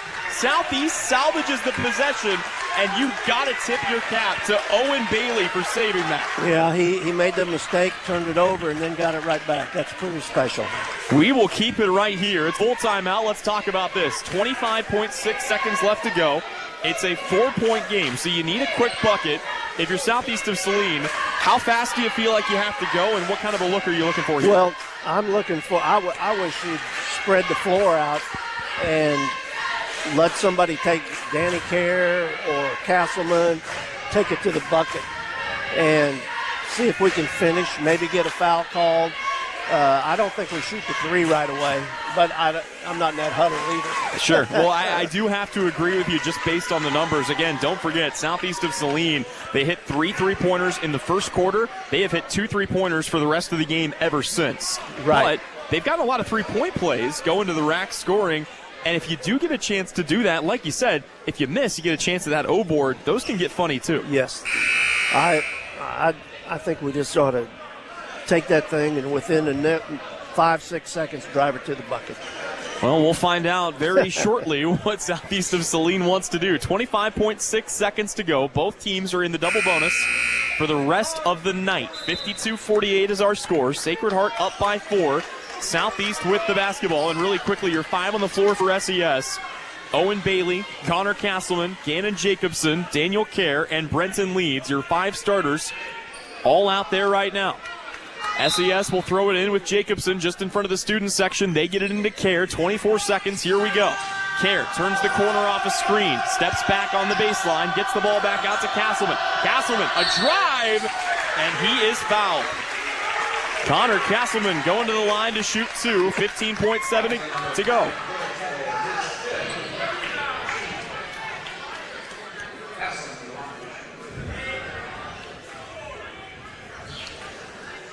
Well, that's what we asked for, drive to the bucket. And really quickly, that is the 5th foul on Will Tuttle, and his night is done. In all the chaos, didn't even realize Tuttle had picked up the last one, so 2 quick ones on Tuttle. And the biggest free throws of the season for Connor Castleman. And the first one in and out, no good. Gotta have this one. Gotta have this one. Yes, sir. Can still make it a 1-possession game. Second free throw. Left it short. Offensive rebound. Comes down to Brenton Leeds, but he has it ripped away. We've got a foul, and if it's on Leeds, we're going the other way, and I think that's going to be the call. Yeah. Yeah, it was. That is a tough break. Southeast, boy, they had a chance to recover that ball, but Michael Matucci going the other way at the line shooting 2, and boy, if you're Sacred Heart, you couldn't have handpicked a better guy at the line here late.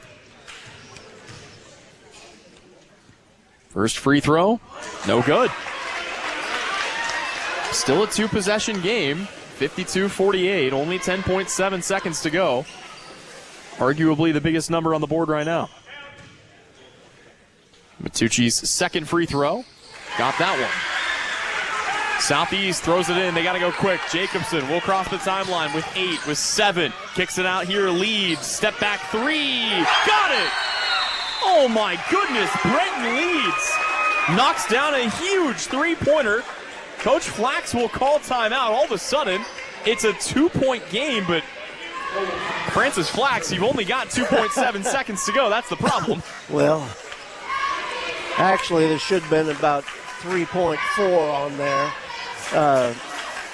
They let the ball hit the floor, and you know, that the one ref saw the timeout, so he called it as soon as he did, but the clock ticked off a few seconds.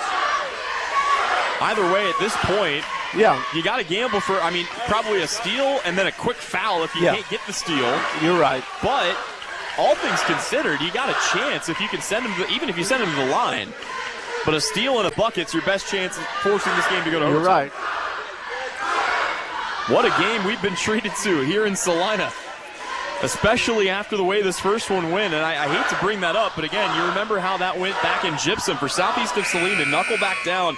They knew what they were capable of coming into this building tonight. Yeah, I mean, I don't think anybody expected this from anybody from Sacred Heart expected this. There has been a little bit of shock and awe in that student section tonight. They've gone quiet in spells. But if you're Sacred Heart, you got to get the ball in one more time, and you can pretty much wrap this one up. Southeast of Saline looking for a late miracle here in Salina. It will be Evan Bogart to throw this ball in. Just has to find a friendly white jersey. And this game is all but Sacred Heart. Still going to try to get to He tried to run the length of the baseline. Is this going to be... they called it on Daniel Kerr. Oh, boy. Daniel tried to take a charge. Now, the only upside, no time comes off the clock. You're so right. You still have the 2.7, but now a chance to ice it if Sacred Heart can hit 2 free throws. You know, yeah, the Sacred Heart can ice it. If he happens to miss one, you've seen half-court shots before. Yes, sir, but he gets the first, does Max Ehrlich. And with one more, he can put this game to bed. Ehrlich's been great at the line this year. His second free throw for the win is good. And that is likely going to do it. Coach Gormley will tell his guys not to foul. Southeast will get it in, but even a half-court heave for a 3 will not be enough. Gannon Jacobson picks it up. He will throw it at the horn. It is off the mark, and that is going to do it. But Southeast of Saline comes in. Boy, they battled their hearts out, and they will fall. But 55-51 the final here against the number 6 team in the state in Class 2A. We'll step away when we come back. It's the post-game report. That is next. And you're tuned in right here to Southeast of Saline basketball, presented by Salina Ortho on KIMA.